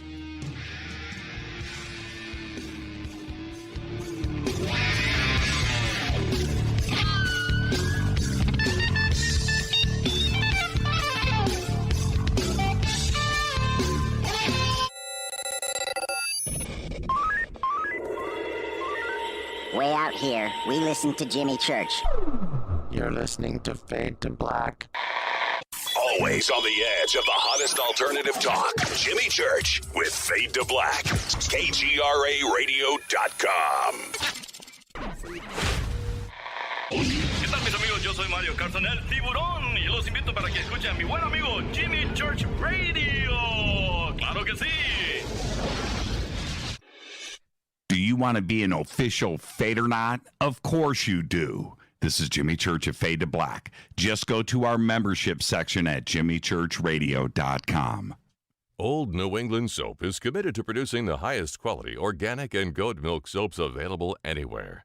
We take pride in using the purest ingredients and avoiding the typical shortcuts used by other soap makers. Because goat milk is what feeds your skin, we have formulated our soap to use the maximum amount of goat milk possible, 38%, more than double any other brand. Not because it's easy, but because our soap is always better. We are proud to offer you what we consider to be truly premium quality handmade soaps. What's more, our soap does not contain GMO ingredients, pesticides, sulfates, dyes, artificial colors, alcohol, or petroleum products. Try our new shampoo bar and pooch soap, and be sure to see all of the great scented Woodwick soy candles that burn soot-free for up to 100 hours. Right now, save 15% on your order and get free shipping on orders over $45. Buy now at oldnesoap.com. That's oldnesoap.com. Not available in stores. oldnesoap.com. So, you love talk radio? Then you'll love TalkStreamLive.com. TalkStream Live is always on, 24/7, with the best streaming talk shows. Find your favorite talkers and discover some new ones. It's free, readily available online or on mobile with any smartphone or tablet. Finding your favorite talk shows all in one place has gotten a whole lot easier. Just go to TalkStreamLive.com. Be sure to download the free apps from Google Play or the iTunes App Store. You listen to us, and we listen to you. And so does the CIA. KGRARadio.com. Telepath is a weekly digital newsletter filled with the latest paranormal news, trending topics, and fresh articles from some of the most popular critical thinkers in the community today. Stay informed on your favorite paranormal podcasts and live streaming talk shows. Interact with the Telepath and upload your paranormal story or pics. It could be featured in an upcoming edition. Sign up right now for the free Telepath newsletter at paranormal.radio. That's paranormal.radio. Including the network you're listening to right now, the Paranormal Radio app, free in Google Play and the iOS App Store. You are listening to Fade to Black with Jimmy Church on the Game Changer Network. Oi, oi, I'm Reese Evans. You're listening to Jimmy Church. This is Revolution. The revolution will not be televised. The revolution is on radio. Ciao.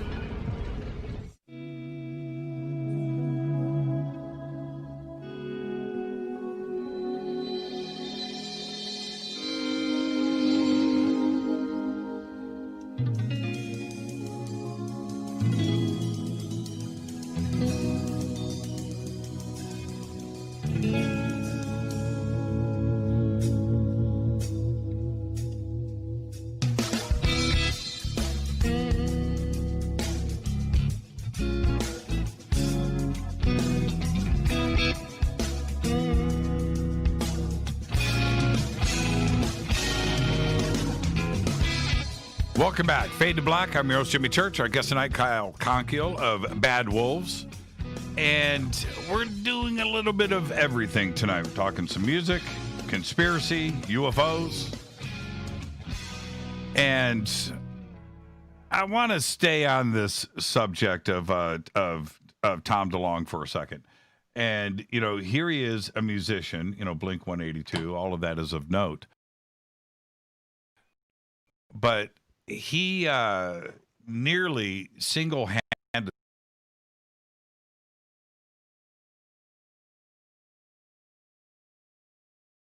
Tucker Carlson and Fox, the president, the Senate. It's all over media now. Were you surprised to see the world embrace this and not freak out? I wouldn't say I was so much surprised as I was like, all right, well, maybe the human race isn't, you know, maybe we are ready for something like this, especially when he was getting notable people to back his company as well. I don't remember exactly. There was someone from like the Navy or NASA or somebody was like working for his company. Right. Right. And, you know, the stories from the past, whether it was from, you know, the Pentagon directly or politicians, corporate heads, thinkers, philosophers, the Vatican, that the world wasn't ready for it. And if they found out that aliens are visiting this planet, all hell's going to break loose, right? There's going to be anarchy. Everything's going to crash. Religions, the stock market. It's going to be crazy town. And that certainly didn't happen when the New York Times started to break this story. No, and I think like especially this year because there was some more and more UFO stuff breaking into the mainstream media, and it was almost like most people didn't seem to care, really, or maybe they thought it was BS or what have you. But I mean, it's like, you know, what Tommy Lee Jones said in Men in Black to Will Smith when he was going to make him an agent. You know, people, like, the person is smart, intelligent, and knows how to handle things, but people are stupid and scared. So yeah, obviously that wasn't verbatim, but I mean, I don't know. It's cool to see this stuff popping up in mainstream media, and going back to the conspiracy kind of surge that we've had this year. I can understand that maybe some people are just like, this is just more malarkey or whatever, so I enjoy it.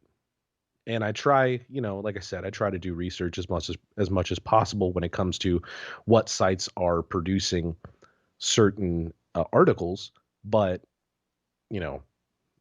that's just me. Yeah. What do you think? Ultimate in 2021, if this continues on the path that it is, right? This movement towards disclosure. Disclosure means so many different things, but certainly in the UFO community, disclosure is the president, speaking on live television. We are not alone, right? Yeah. Independence Day.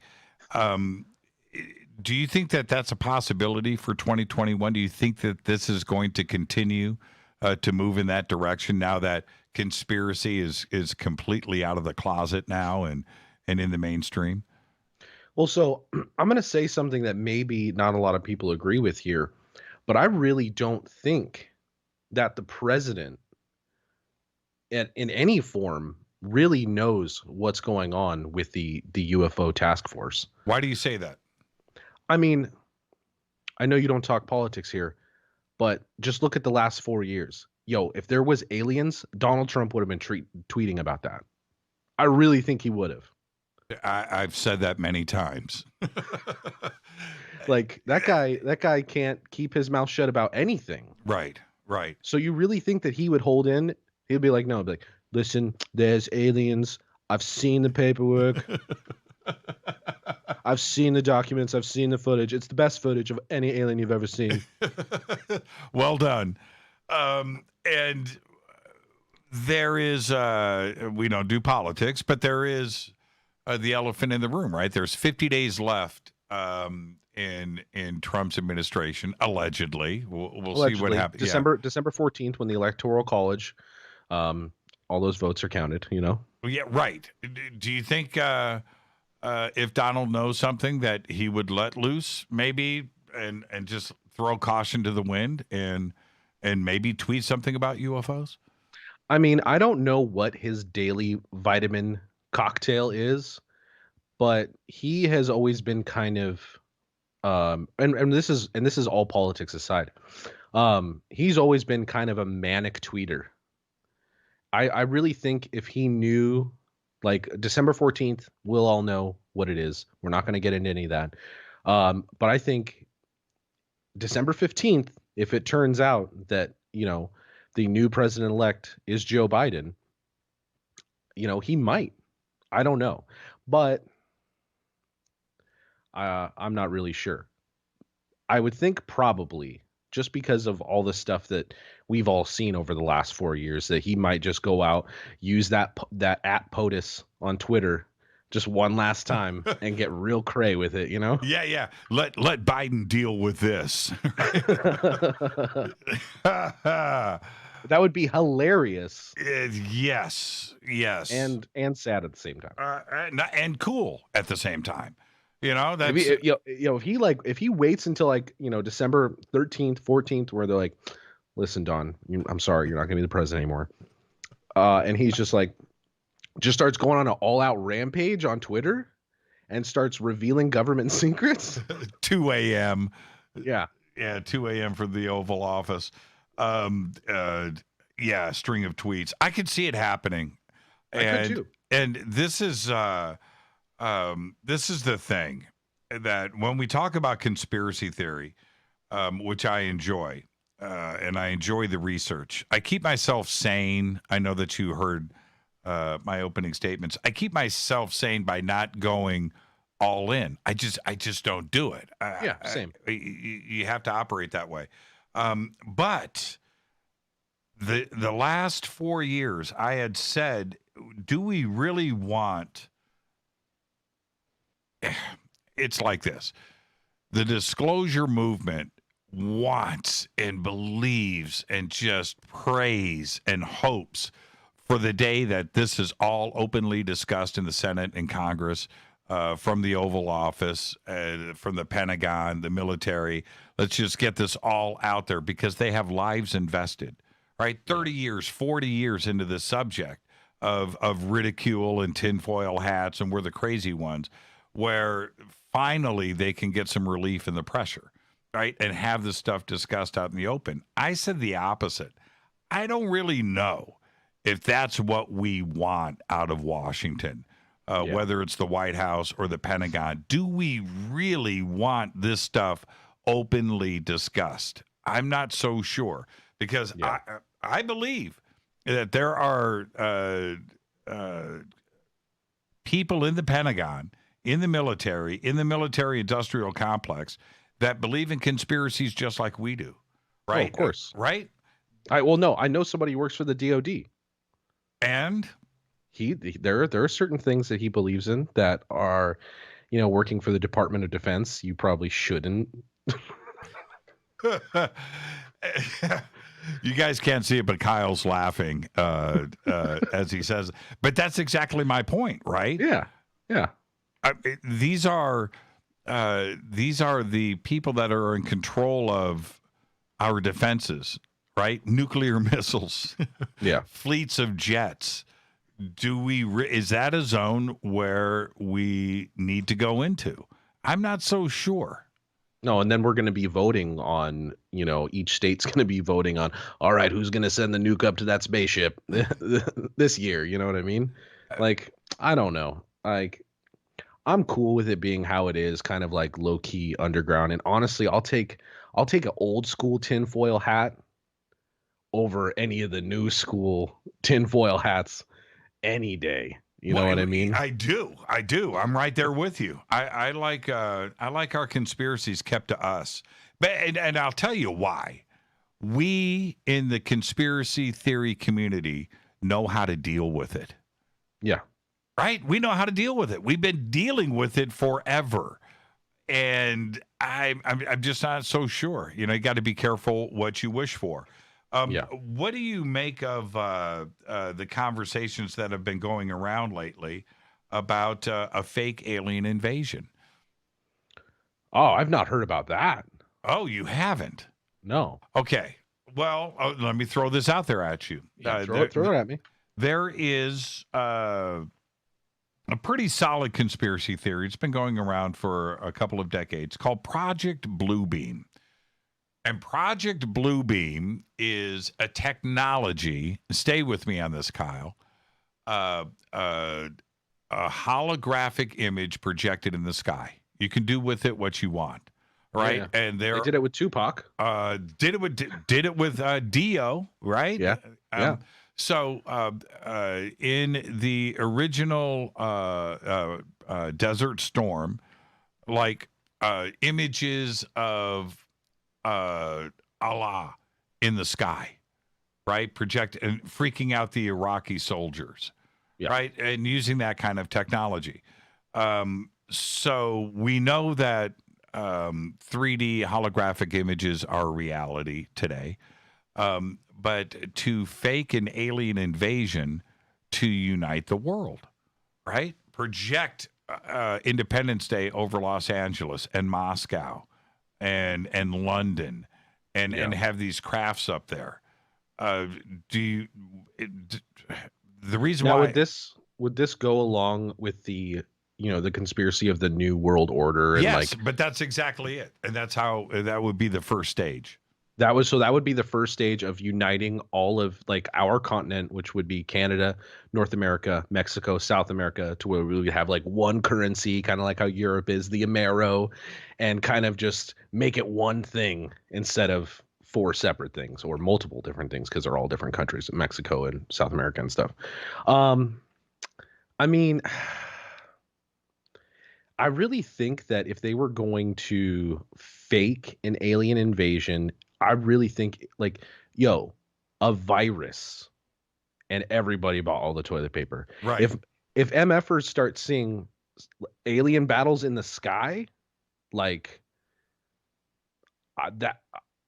that will not be good. We saw how people handled a virus in the beginning when they're like, all right, we're going to lock down. All the canned food was gone. You couldn't buy a gun for 4 months. You still can't buy ammo. Not in Los Angeles. No. Not in Los Angeles. I mean, I really think that would do a lot more harm than good. And there will be many, many, many casualties brought on by a holographic image. I'm not too sure. Like, that's definitely one thing that I'm just like, I don't know. And I think that this is the point where I start to think about the suggestions of a fake alien invasion and the Tic Tac videos. Suddenly the Pentagon and the Senate are talking UFOs. That is there a chance that the government knows that something is about to happen, that they know somebody is on their way to Earth, something that is out of their control? Well, I mean, I think it really depends on, there are multiple different ways you can look at this. There can be the task force that maybe they've already come into contact with another species. There's the breakaway civilization theory that, humans from hundreds of thousands of years ago broke away, flew into space because they were just as technologically advanced as we were, if not more, and have come back in trying times to try to help us, to try to make the Earth better. I mean,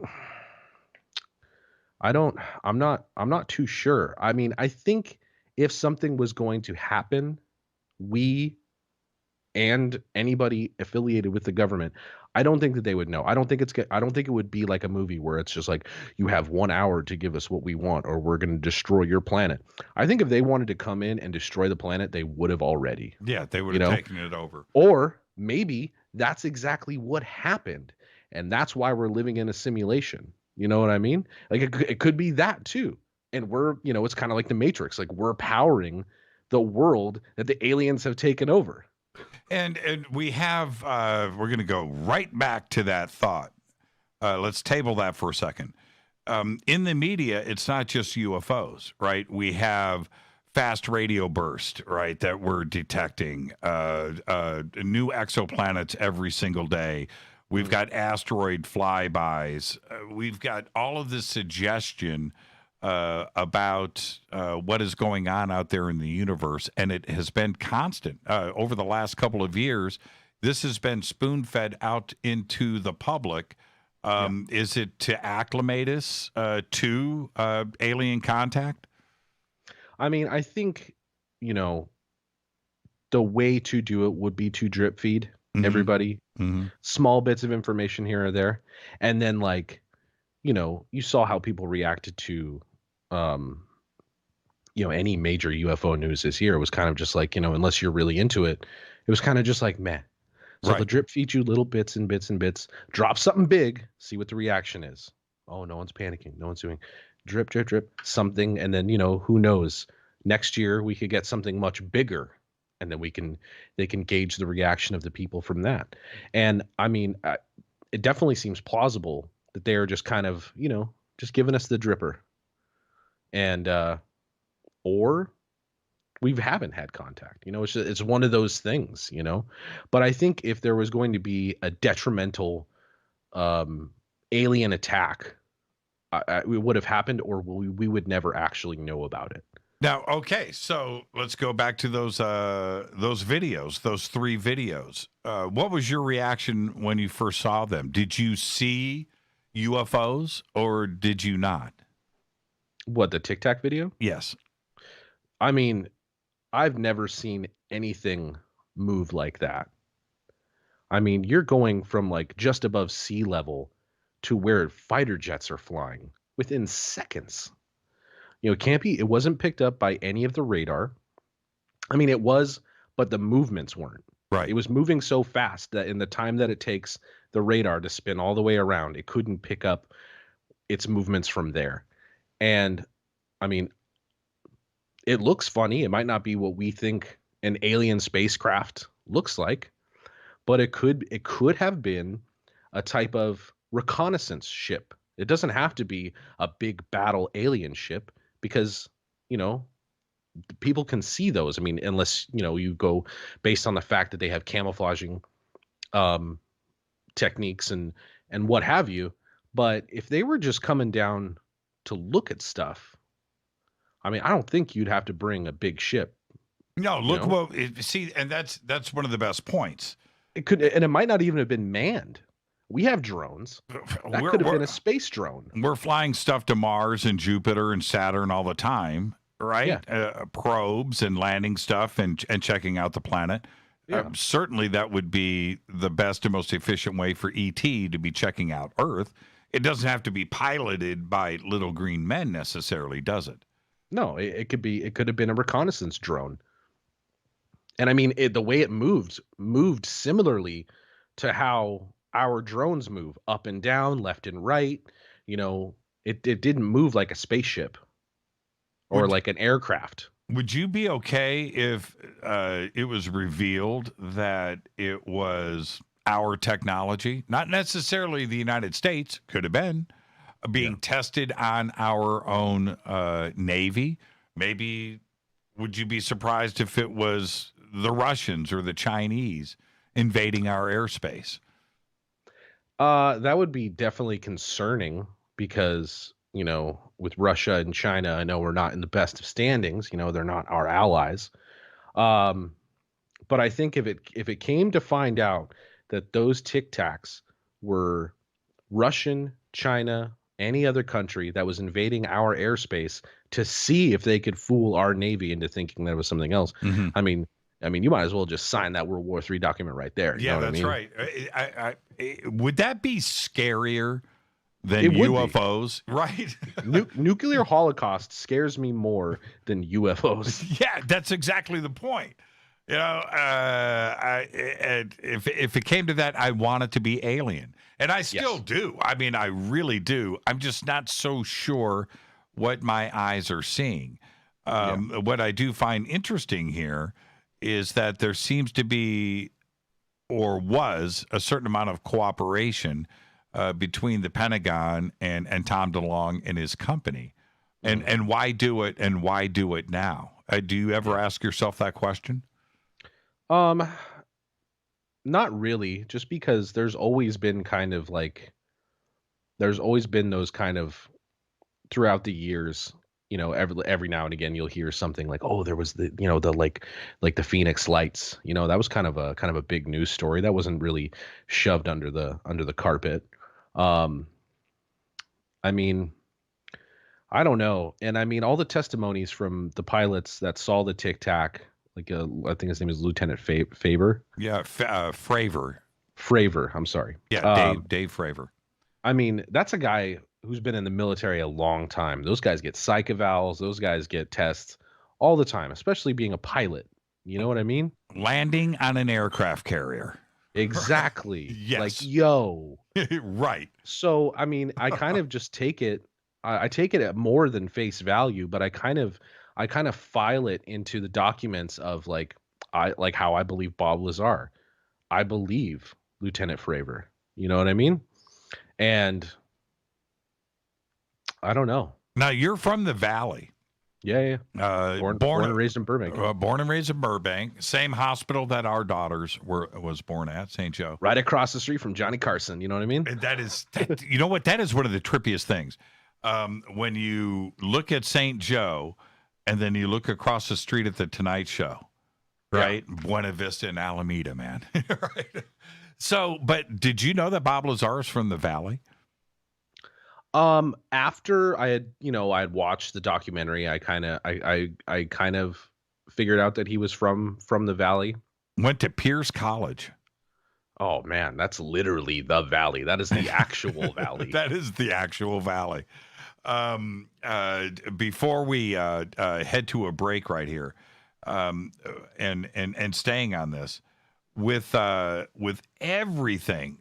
When you're talking about pilots going on the record, these videos going out into the public, it seems that Fravor got a got a go pass, right? He got a hall pass to talk about this.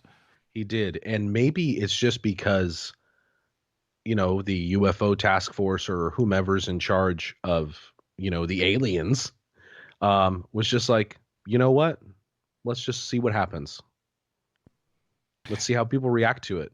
And are the people ready for it? Right. Because Tucker Carlson, and I've got to give him a lot of credit for this, took it upon himself to speak about this on the biggest, nightly news show in the world, right? Yeah. And to take it on there and knowing that he's going to face from his peers that UFO ridicule. That's the one thing you don't talk about, right? Yeah. You don't do that. But he chose to do that. And there wasn't the backlash that I think most people expected. Well, so when did Tucker Carlson do this? 2 years. This year? Yeah, 3 years ago, when the New York Times broke the story, he decided at that point to run with it. Oh, okay. And he's on Fox News, right? Yes. Yeah, okay. For now. Why I listen, we all kind of know, I'm glad he ran with it. But I know there are so many people who just believe that anything that comes from Fox News is BS. Or any mainstream. But I know that there is a large group of people who are just like, nah, turn off Fox News. You know what I mean? Right. I've been hearing that my entire life, and seeing posters around Burbank. There's a sign when you're on Magnolia that says turn off Fox News. Yes. When I was going to school, I got about 60 seconds for broadcasting, and one of our instructors was from CNN, and so I said to him, I said, "Hey, you got a UFO story. This is 10, 15 years ago. I said, you got a UFO story, and you take it to your news director." He goes, "No, I wouldn't." I said, "Yeah, but you got this UFO story." He goes, "No, man, no UFOs, no UFOs. You just don't do it if you want to have a career in journalism." And I was just blown away by that. Yeah. And he shut me down. And you and George Norrie made a career out of it. So, well, yeah. There is this unspoken rule, and I've heard all of the top broadcasters speak about this. If you want to kill your career in radio or television, talk about UFOs. And I'm not the only one that has said this, right? It's just out there. And Tucker decided, you know what? No, I feel that this is important. And not since Larry King has there been somebody in mainstream. There's myself, right? Yeah. Out there on Coast. There's George Norrie, and that's it, right? I mean, it's and I don't care anymore, and I let that go a long time ago, Kyle. I let it go, and I decided that the UFO community needed to have somebody out there in the mainstream that would absolutely speak about these things. I've seen stuff, and I know how crazy it makes me sound, but that's it. And I decided a long time ago to do that. Now, when we come back, we're going to take our break right here. And when we come back, we're going to talk about Bigfoot. Got to do it. And you and I are on the same page, but I want to push this just a little bit. Our guest tonight, Kyle Konkiel of Bad Wolves. We'll be right back after this short break. Stay with us.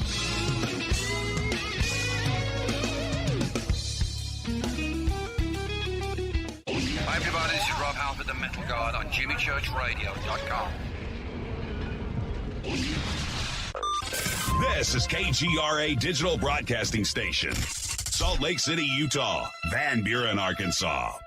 Why is it we're not very good with our health regimen until it's too late? We don't put oil in the car until the engine blows up. When the body's out of balance, your health is not so good. Give your body some love. Log on to GetTheT.com. That's GetTheT.com. Try our Life Change Tea, which cleanses you from harmful intruders. A clean colon is one of the ways to bring the body in balance. We also carry organic supplements to help you get where you need to go. So do your body a favor. Log on to getthetea.com. That's getthetea.com. You can even visit our sales page to save some dough. Does anybody call money dough anymore? Anyway, if you're looking for short, helpful health tips, go to YouTube and punch in Health Matters Now. That's Health Matters Now.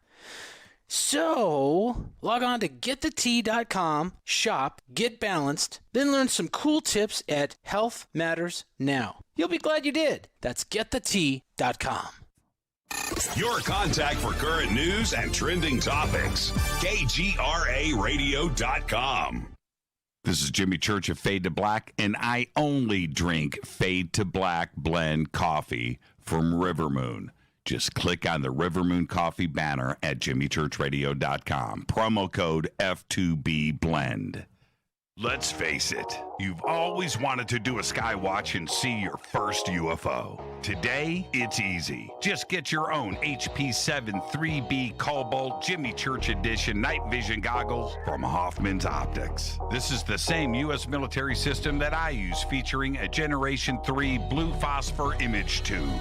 That's right, it's blue, not black and green. This is the only blue system in the world, and it's waterproof, lightweight, combat-proven, simple to use, and ready to go. Hoffman's Optics helped create night vision sky watches, and now you can see what everyone has been talking about each night from your own backyard. Just call 760-231-9929. That's 760-231-9929. You can click on the banners on our site or visit UFOnightvisiongoggles.com. That's UFOnightvisiongoggles.com. Go back, Lee Tappy. This is the only way forward. This is Fade to Black. Make contact. KGRAradio.com.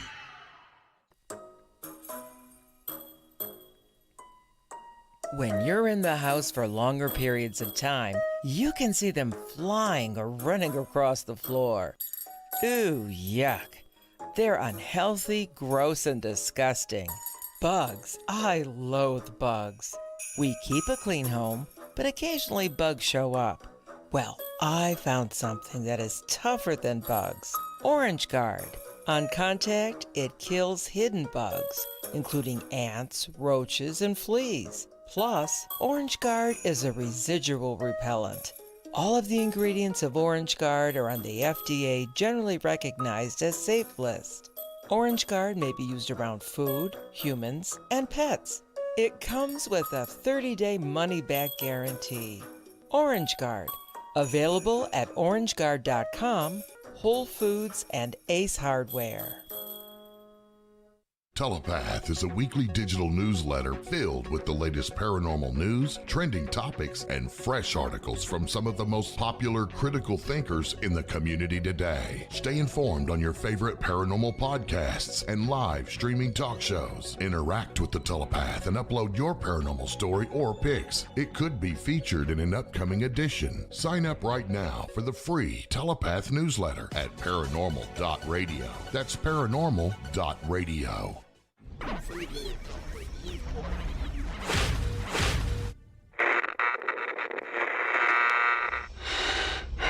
You want to know a secret? I love ponies. I really love ponies. I'm serious. I couldn't stay sane without ponies to brush. Why fade to black? Because you never got that pony, damn it.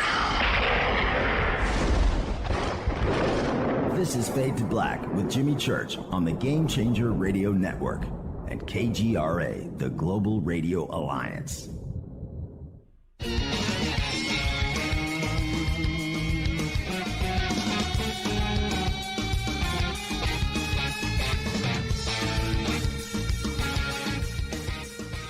Welcome back. Fade to Black. I am your host, Jimmy Church.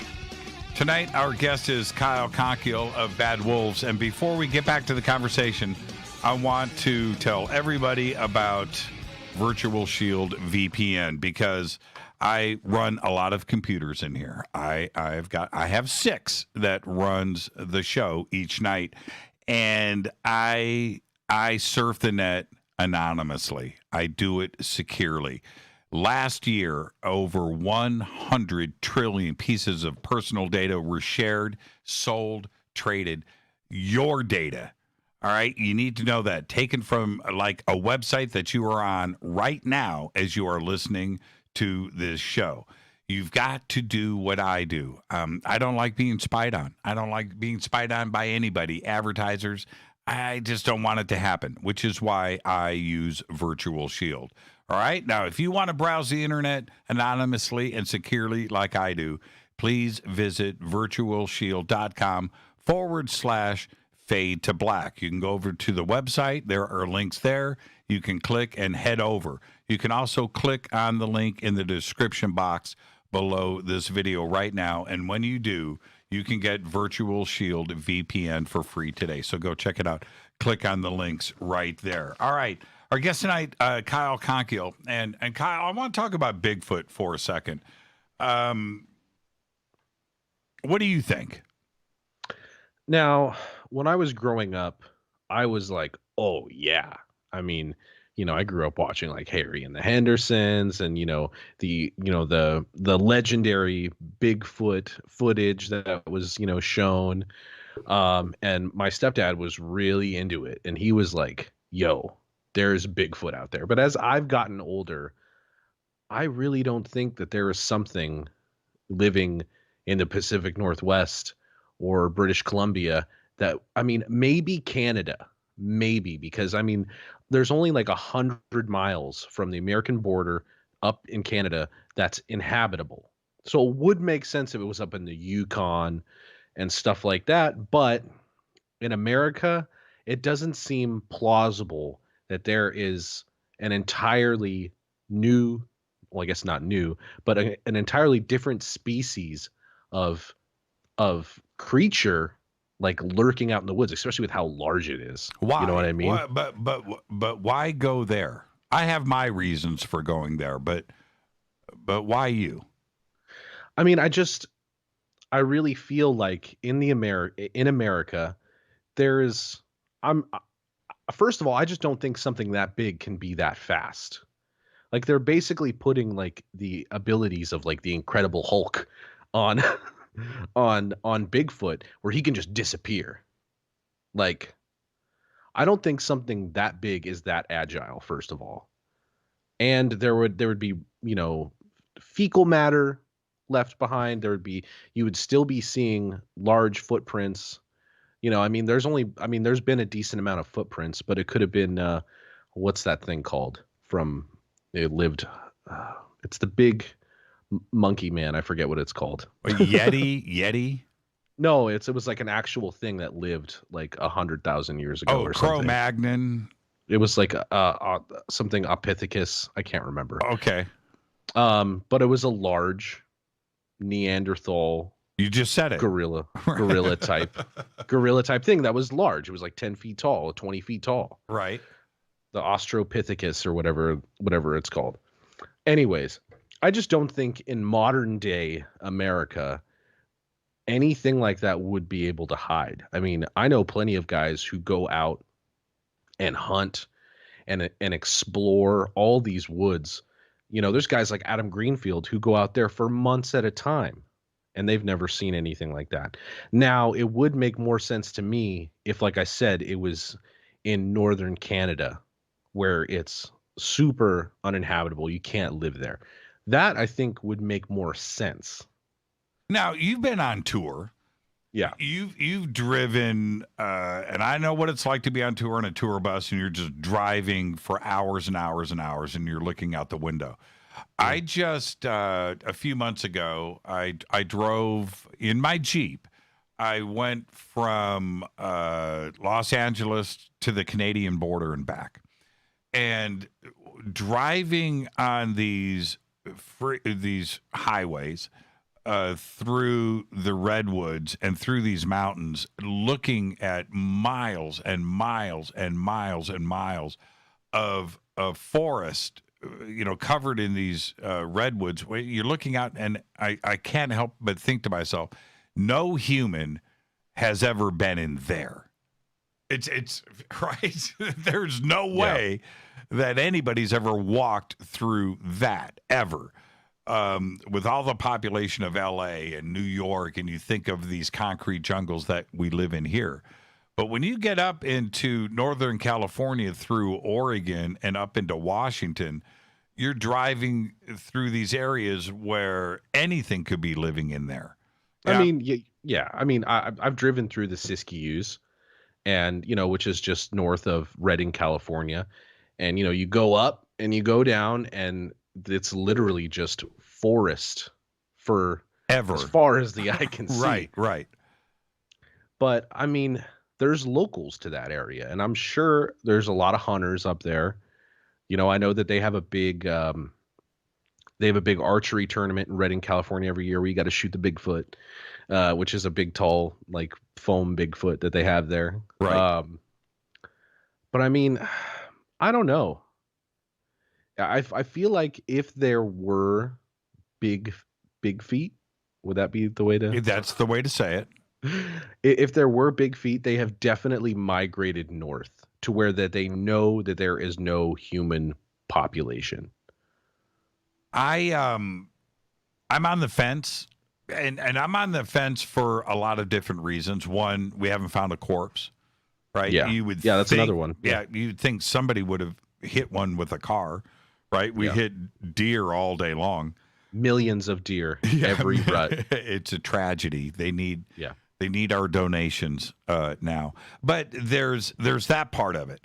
And then I saw, this is about 3 years ago, and I was with a couple hundred people actually, and we're having a conference up in Washington, and I see for the first time my first set of Bigfoot prints, and that were discovered by these kids that were there, and they pulled me over. Jimmy, you want to see a Bigfoot print? I'm like, oh, come on, man, I'm busy. Right, go do something. And they're like, no, it's how far do I have to walk? It's right over here. Really? And I see the three kids standing over there waving at me. So I walk over and I look down. Kyle, this big. Yeah. Right? This deep in the ground. Toes. I'm looking, I'm like, what the heck? And so we bring over a camera crew and we document everything. We ended up finding 4. One of them, no, actually 2. 2 were perfectly crisp in this hard packed ground. By the way, I'm 200 pounds. I'm not making a dent in this dirt. And these prints were about 2.5, 3 inches deep. Now I stepped back and I thought, okay, either this was hoaxed, right? Somebody did this for us to discover, or they're real. But I was perplexed. Now, go ahead. Oh, sorry. Oh, no, I was just going to ask, like, in the prints, did you see something that, like, looked like a kind of, like, fingerprint? No, the print was in the grass. So embedded in the footprint was the grass. We're in a field. Yeah. And so, no, there was nothing. There's no fingerprint. No, because it was the grass that was mashed down into these.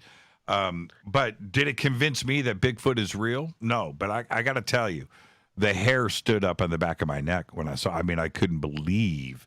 Yeah. And these prints were about 6 feet apart, right? So I tried to step and I couldn't. My gait is 3.5 feet, but whatever this was big, and it arched to the left. Now, again, is it like you're saying? Is that enough? No, it's not. I would have loved to have seen what made those prints. Yeah. But like you said, like they never found a corpse. And like when prints, like gorillas, like they have fingerprints like we do on their feet, like we all have like toe prints and fingerprints and stuff like that. Like when I see prints, like footprints, and you don't, especially if it's in like mud or something. And of course it was in grass, so any type of fingerprint would be obstructed. Like that's where I kind of like I'm not really sure, because it doesn't matter how much you weigh, you could easily make something and have two big dudes sledgehammer that thing into the ground to make those prints. Yes. You know what I mean? Yeah, and it would have had to have been done in the mud.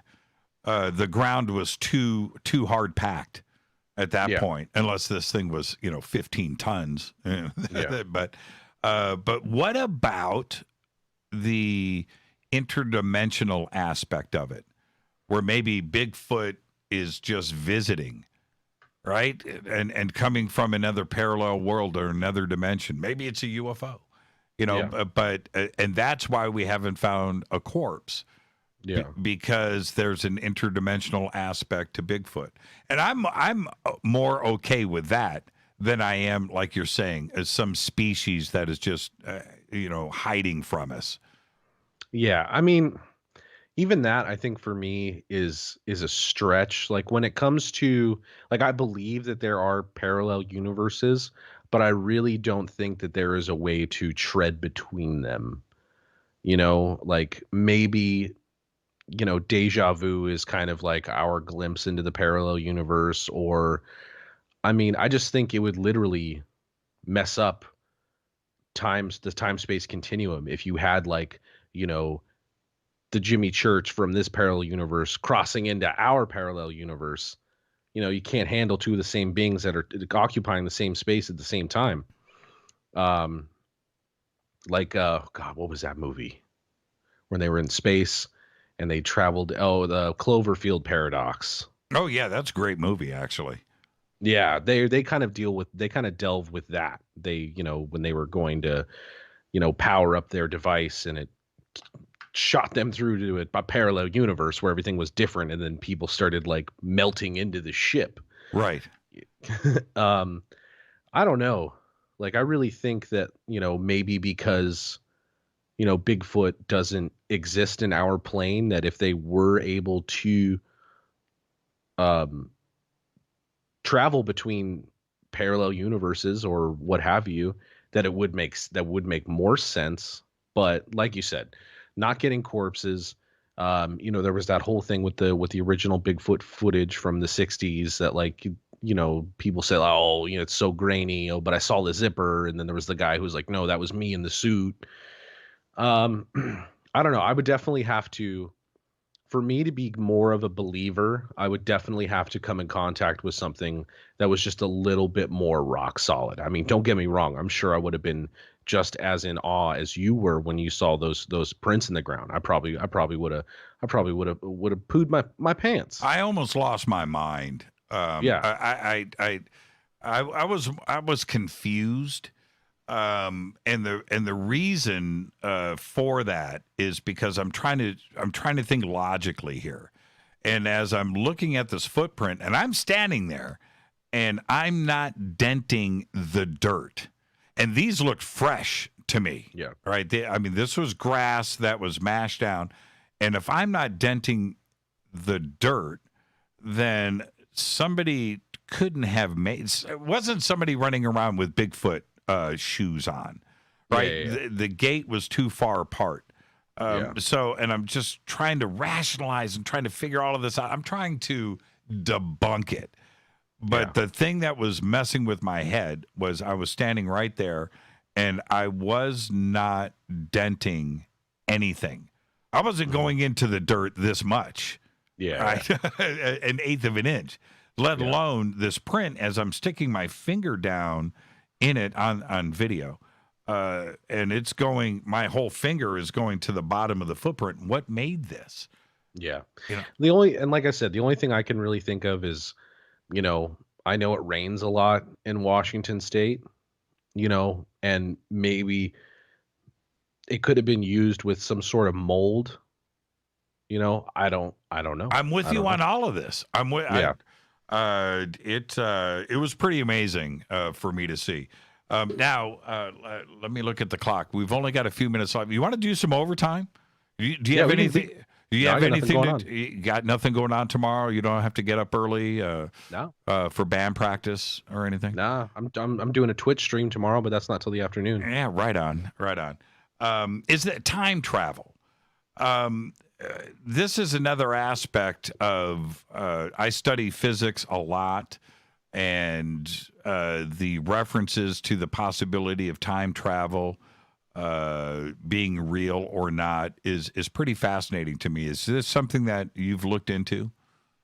A little bit, and it's like I really feel I'm one of those people that if time travel is possible, I don't think it would work the way that it does in the movies. You know what I mean? Because sharing the same space, occupying the same space as your past self, I think it might work in the way of consciousness. I'm not sure, but how could you?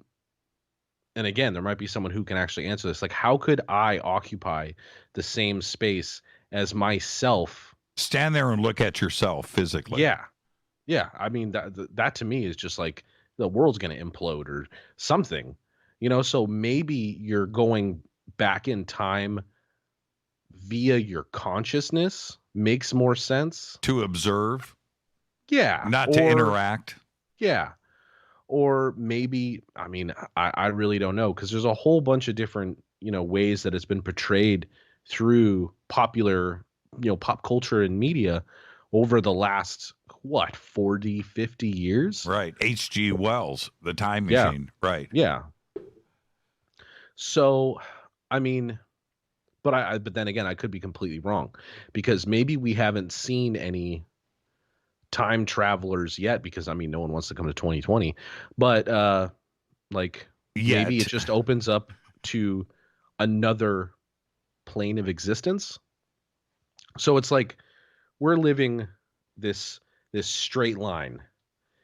Someone in our future timeline invents time travel, goes back to their past that they know, but then that creates a separate timeline with a separate future. So that future that you go, when you go back, that future that you go back into when you return isn't on the same timeline as your original jumping point. Right. Does that make any sense? No, it does. 100%. And then each time that you do that, it's just going to branch out into different lines here and there. How would you, and I've always found that so fascinating, how would you, if you did that, get back to where you were originally? I don't think you could. Right. I think if you're messing with, but then again, I'm contradicting myself, because if I'm going back in time from, say, like right now, and I go back in time 10 years, and I create another timeline, the original timeline that I left from is now sans Kyle. That's right. You're not so there. Right. Yeah, I'm not there. So would you just cease to exist in that timeline? Yeah, the band's like, where's Kyle? Right? You're just like gone. Yeah. So I mean, I don't know. I guess there would have to be some sort of way to be cohesive, to where you can. I time traveled. I left at 9:22 p.m. I got to come back at 9:22 p.m. So maybe there could be certain,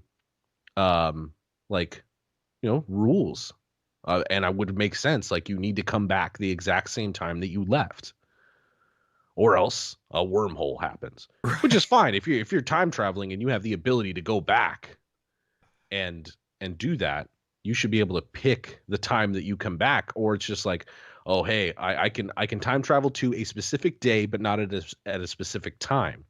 So if you're like, I got to go from, December 2nd, 2010, I got to leave at 9:22 p.m. or the timeline's messed up. Or the time's and not only is it messed up, but the universe, and this is something that can't be messed with, the universe has a certain amount of particles and atoms and gases and things, right? It's set in stone. There is no increase or decrease. Nothing is created new, right? It's only made with previous stardust. right? You are made of stardust, right? You are not made of new stuff, right? You are old stuff. I'm breathing the air that the dinosaurs breathed. It's the same air, right? There's nothing new and created. And so if you take yourself out of this timeline and move those particles to somewhere else and are now adding particles, right? And adding things, you're right. I think things would implode, right? You're now upsetting the balance of nature. You're upsetting the balance of the universe, and that would make that type of physical time travel probably impossible. Yeah. It would have so to that's why that's why I feel like the one thing that makes sense would be to be able to time travel via consciousness. Like, the old saying, like, I wish I knew then what I know now. Maybe you can make that possible in the future. You know what I mean? Because then you're not adding anything to the atoms. You're literally time traveling through your life. Right. What do you do? If you could go back? How old were you when you started playing bass? Well, I started playing guitar when I was 10 years old, and I messed around on bass a little bit when I was 13 and 14, but I didn't actually really pick up like the bass as my predominant instrument until I was about 18. So what do you do if you could go back to your 13-year-old bass playing self? What secret do you give? What musical secret do you give to yourself? Get lessons. I'm up to that. If I could go back, right, and I went back to like the 1977 version of me, do I take like Ozzy Osbourne, Blizzard of Oz, right? Do I give myself the Randy? Do I take myself Yngwie Malmsteen? You know what I mean? But if you can time travel via consciousness, like all the stuff that I know now, I'm bringing back to my 13-year-old self. So it's like, yo, I could write all the records that I know how to play and like have them come out before their time. That's what I'm saying. Do you do that? What's because I think like if I were to come out with like, what's a really good, like if I were to like invent a genre at 13, like it might not hit the same that it did when it was a popular genre in my 20s, Right. It's the natural evolution of music. And like I could have wrote, like say I go back to 1990, like forget about everything we talked about. And I wrote the original Korn record in 1990 before it came out in 1996 or 1994. Right. It might not hit the same, Linkin Park. People weren't ready for that yet. Like once grunge died, that's kind of when everything started to change.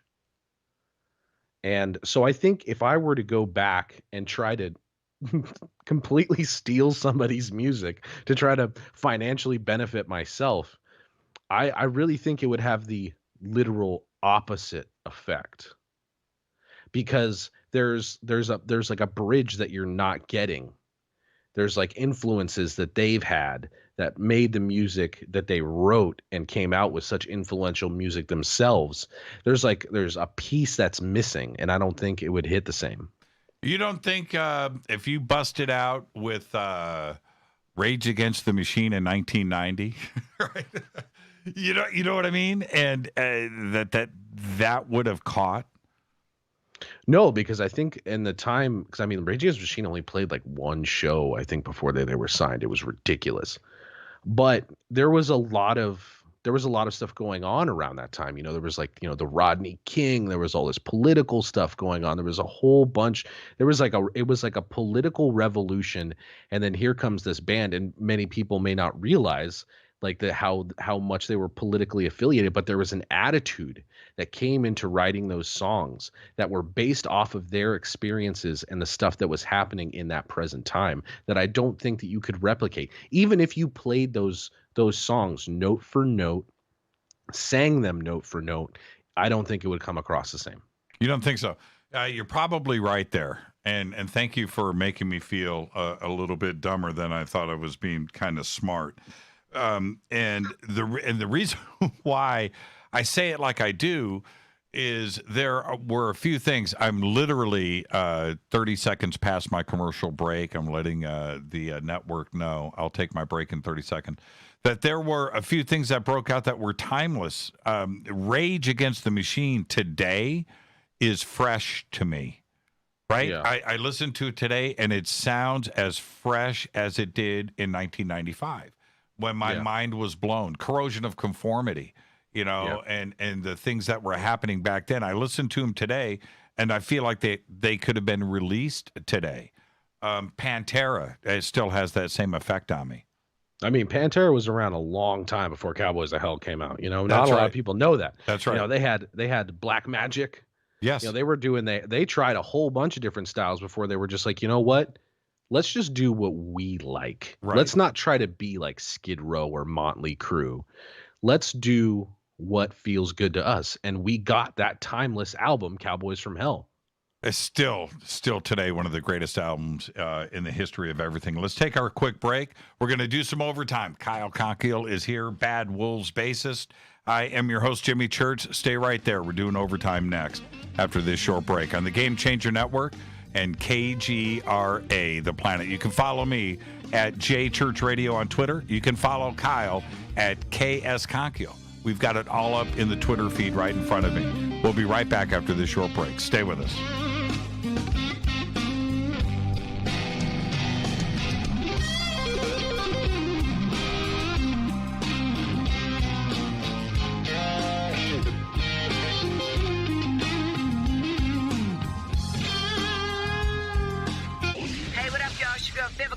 Here, and you are listening to my boy Jimmy Church on JimmyChurchRadio.com. Despite popular opinion, reading a book will not make you smarter. But listening to Jimmy Church will. This is Jimmy Church of Fade to Black, and I take Life Change Tea supplements every single day. It's what I do. Click on their banner at JimmyChurchRadio.com. When you take the beans from Central America with dashes of Indonesian and African mixed in and then roast it to the dark side of Fade to Black, you create the ultimate brew of fringe. Introducing the Fade to Black blend from River Moon Coffee. Yes, River Moon's darkest customized roast was created for the love of Fade to Black. The alchemy of masterful roasting and smoking the beans is in every sip of this full-bodied, dark Java. I need my coffee dark, deep, with distinct bittersweet chocolate highlights, just like the bunker. Leaning further into the darkness of the roast is Fade to Black blend from River Moon Coffee. Just click on the banner at JimmyChurchRadio.com and use the promo code F2BBLEND for 15% off of your order today. Go Beckley Teppy. Hello, my name is Billy Carson, and I am a best-selling author and the founder of ForbiddenKnowledge.tv. Together with my team, we have built an all-new conscious streaming TV platform designed with every family member in mind. If you have ever wanted to travel the world and attend lectures and workshops from your favorite speakers but weren't able to, look no further. ForbiddenKnowledge.tv. There are dozens of workshops and lectures from speakers you know and love. We have also included amazing categories to assure that your consciousness is entertained and elevating on a daily basis. Amazing interviews, ancient history, ascension knowledge, wisdom teachings, documentaries, conspiracies, mysteries, health and fitness, conscious cooking, meditations, finance, yoga, and so much more. To start your free trial on any mobile device or computer, surf to ForbiddenKnowledge.tv. That's Forbidden Knowledge with the number 4, ForbiddenKnowledge.tv. Again, visit ForbiddenKnowledge.tv today.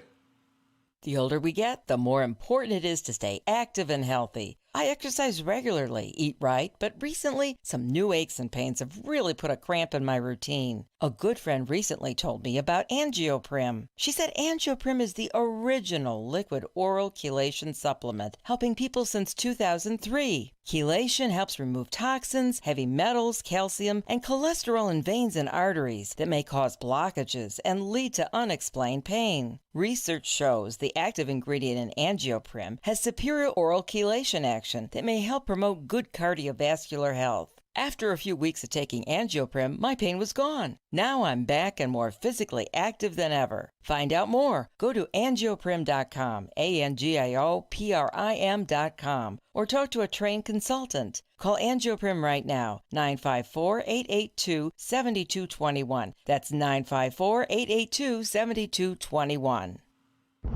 Are you intrigued by Paranormal Talk Radio? You'll love the new Paranormal Radio app from TalkStream Live. You'll find a great selection of talk shows covering UFOs, ghosts, strange phenomena, and much more. Download the Paranormal Radio app now and start listening to the very best in paranormal talk entertainment, including the network you're listening to right now, the Paranormal Radio app, free in Google Play and the iOS App Store.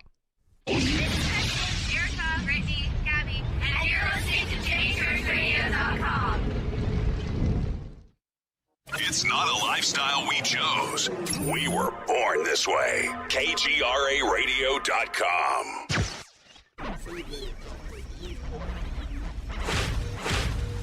This is KJCR at JimmyChurchRadio.com.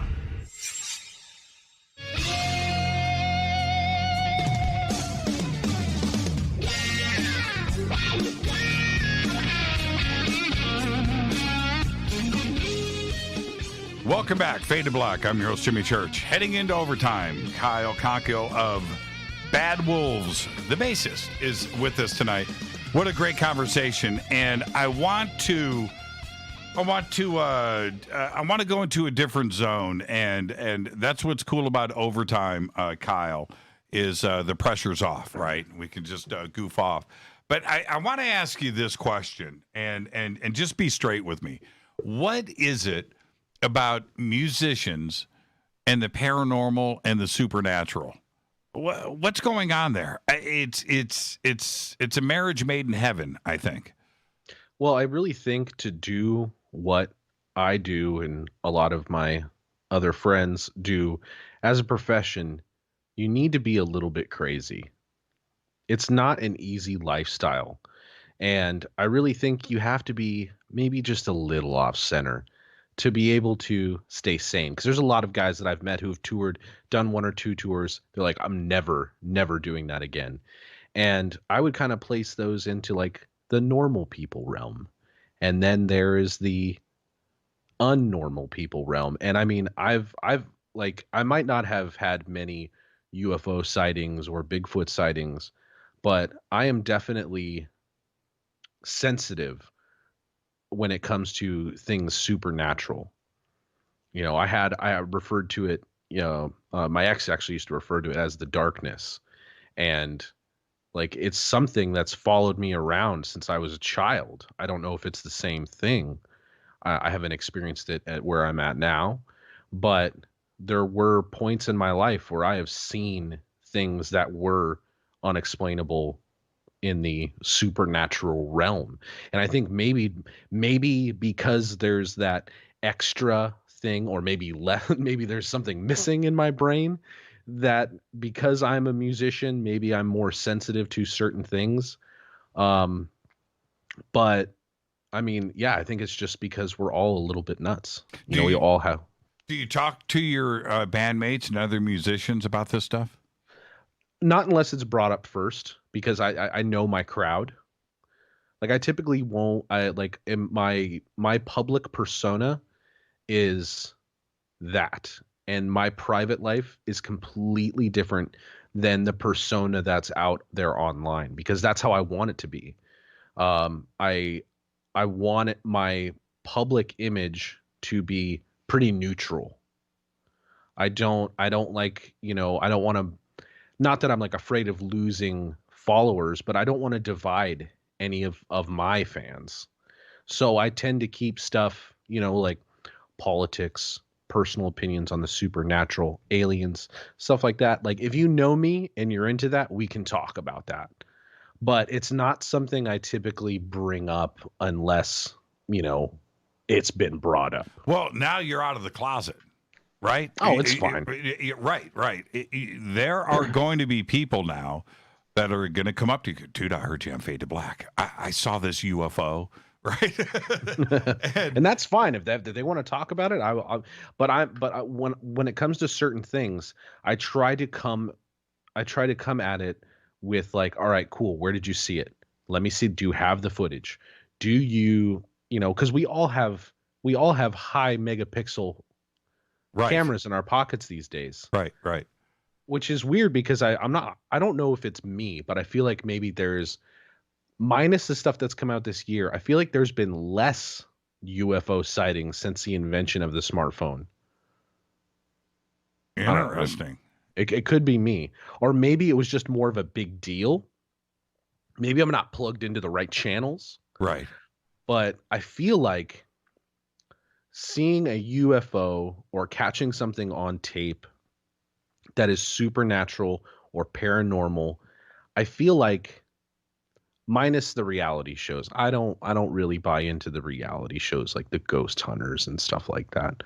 But I feel like there's a lot less actual footage being shot than, I feel like there's more fabricated stuff because you want the views, you want that YouTube monetization, you want to go viral, you want those sponsors that comes with stuff like that. Right. So I think maybe it's just my brain like, oh, that's not real. And maybe I'm taking more things at face value than I would have before the invention of the smartphone. But to me, there just hasn't really been that many notable like found footage things since the invention of the smartphone. Yeah, maybe I'm with you they're on getting smarter, I'm with you on that. And Ghost Adventures and Ghost Hunters and all of these paranormal, they're all over the place now. And I enjoy watching them. I always considered it entertainment. Right? Yeah. Okay. All right. I know that there's something going on. I've seen a couple of things, and like you said, you had the dark zone when you were growing up. But over Halloween, I did this TV show for the dark zone, actually, down in the Queen Mary in Long Beach. Mm-hmm. And so I'm there with all these, fabulous professional ghost hunters with all the equipment, and we've got the cameras and the crew and everything we're going through. And I got to tell you, Kyle, I was in this room, and we're doing this investigation, just like everything that you've seen on TV. This is what's going on. Yeah. And there's this moment of silence. And we had, I think, 3 or 4 camera people off to my right and a sound guy with a boom, and they're over here, and we're in this suite. There's about 8 or 9 people to my left that are all part of this investigation. Well, anyway, so we're asking questions and we're recording for EVPs, right? Everything that you see on TV. And there's this moment of silence. And Kyle, as I live and breathe on everything that I love and is holy, this is what happened. Dead silence. And out of the air from above me, like over in this direction, was a female voice, loud, and it went, I'm like, what the hell was that? And we all heard it. I don't know, right? I'm in a position of where I'm watching these TV shows and I'm questioning everything, man, just like you are. And then it happens to you. Yeah. Well, I mean, like I said, it's happened to me before, and I don't doubt that they are real. And especially if you, but I also really feel like if you give something power, the universe can react towards no doubt. It. You know what I mean? What happened? Give me an example. I will give you the last example, and this is the last time I've ever saw this. What happened?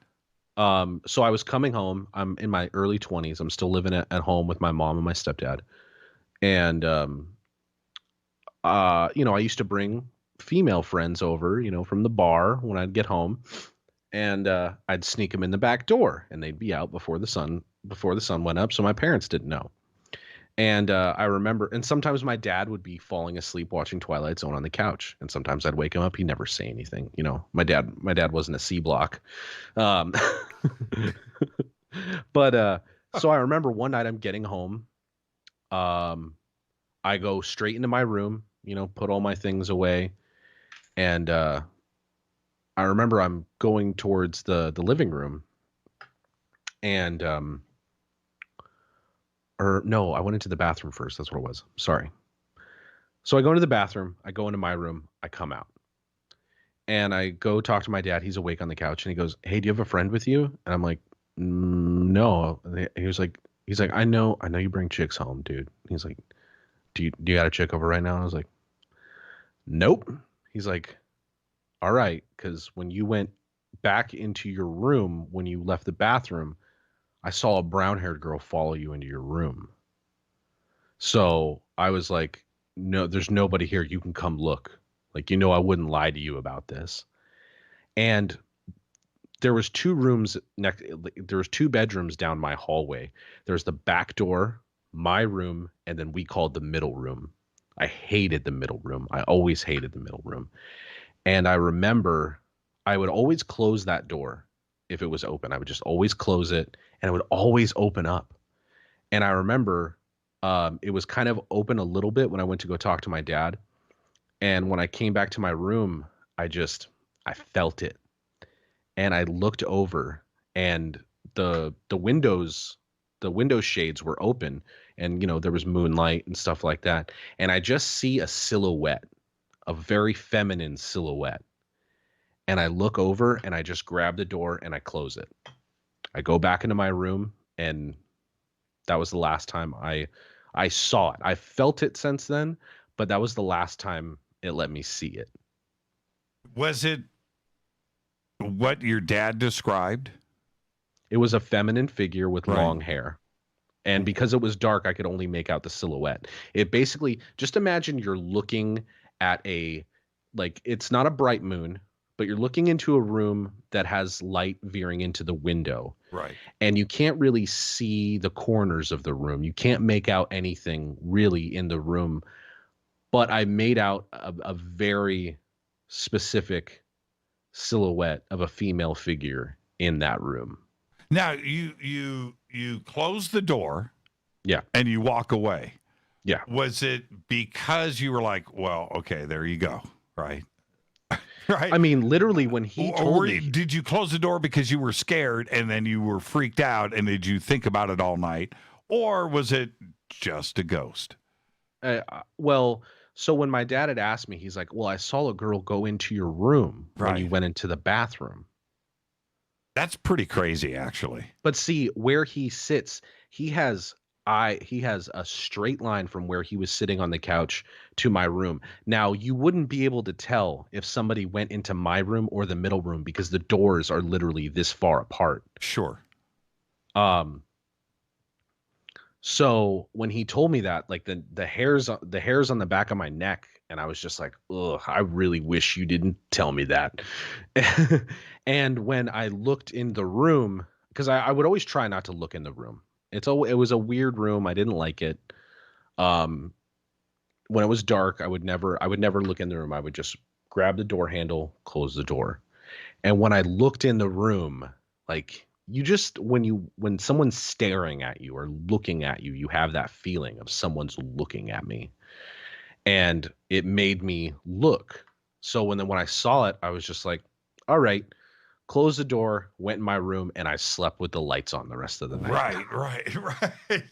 What? That's actually why I started sleeping with the TV on, because I felt like how I feel about that is that the dead, because we're all made of energy. Like your energy just doesn't disappear. Just because you put something in the ground or burn it up doesn't mean the actual energy inside your body goes away. And I think that there's people and places that have, there's like two realms. There's like, there's the land of the dead and there's the land of the living. And I think people and places can kind of make those crash a little bit into each other to where they can see us, maybe we can see them, but we're not completely joined. We're just like right at the tip, just touching. Do you think she lived in that room? I don't know. The house is really old. My mom still lives there. Right. My mom has had the house saged multiple times. But that house is 120 years old. In Burbank. Yeah. Just outside of it's technically just out. I don't like to let people know where my mom lives. Right. But it's just outside of Burbank in the Northeast Valley. Gotcha. Gotcha. And the town that we grew up in was, it'd been around for a long time. This house was made in 1900. Right. You know what I mean? Right. So, but the add-on to the house wasn't made until the 60s or 70s, which is where my room is, which is where the two back rooms were. So I don't know if it was something that had to do with that house specifically, or if it was because I'm sensitive to certain things. Now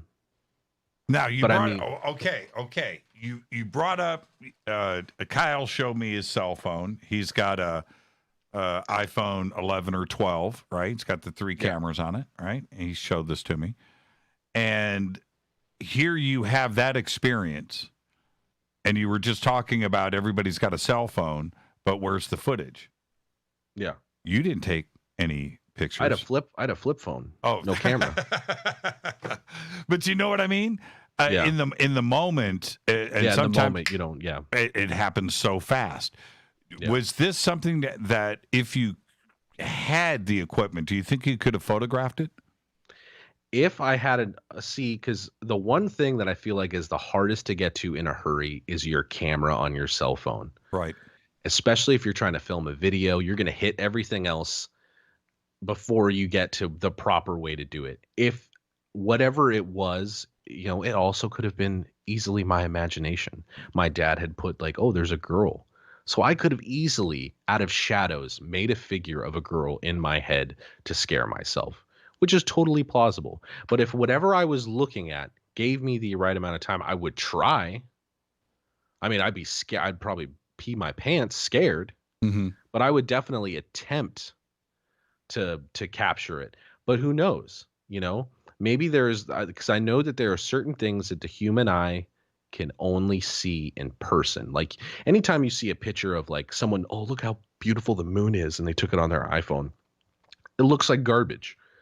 So there's things that only our eyeballs can process. You can't process through a camera. It doesn't matter how good the camera is. I agree. The in-person view of something will always be better than a photographed image of it, which is why people who can make photographs look so amazing are amazing, amazing people.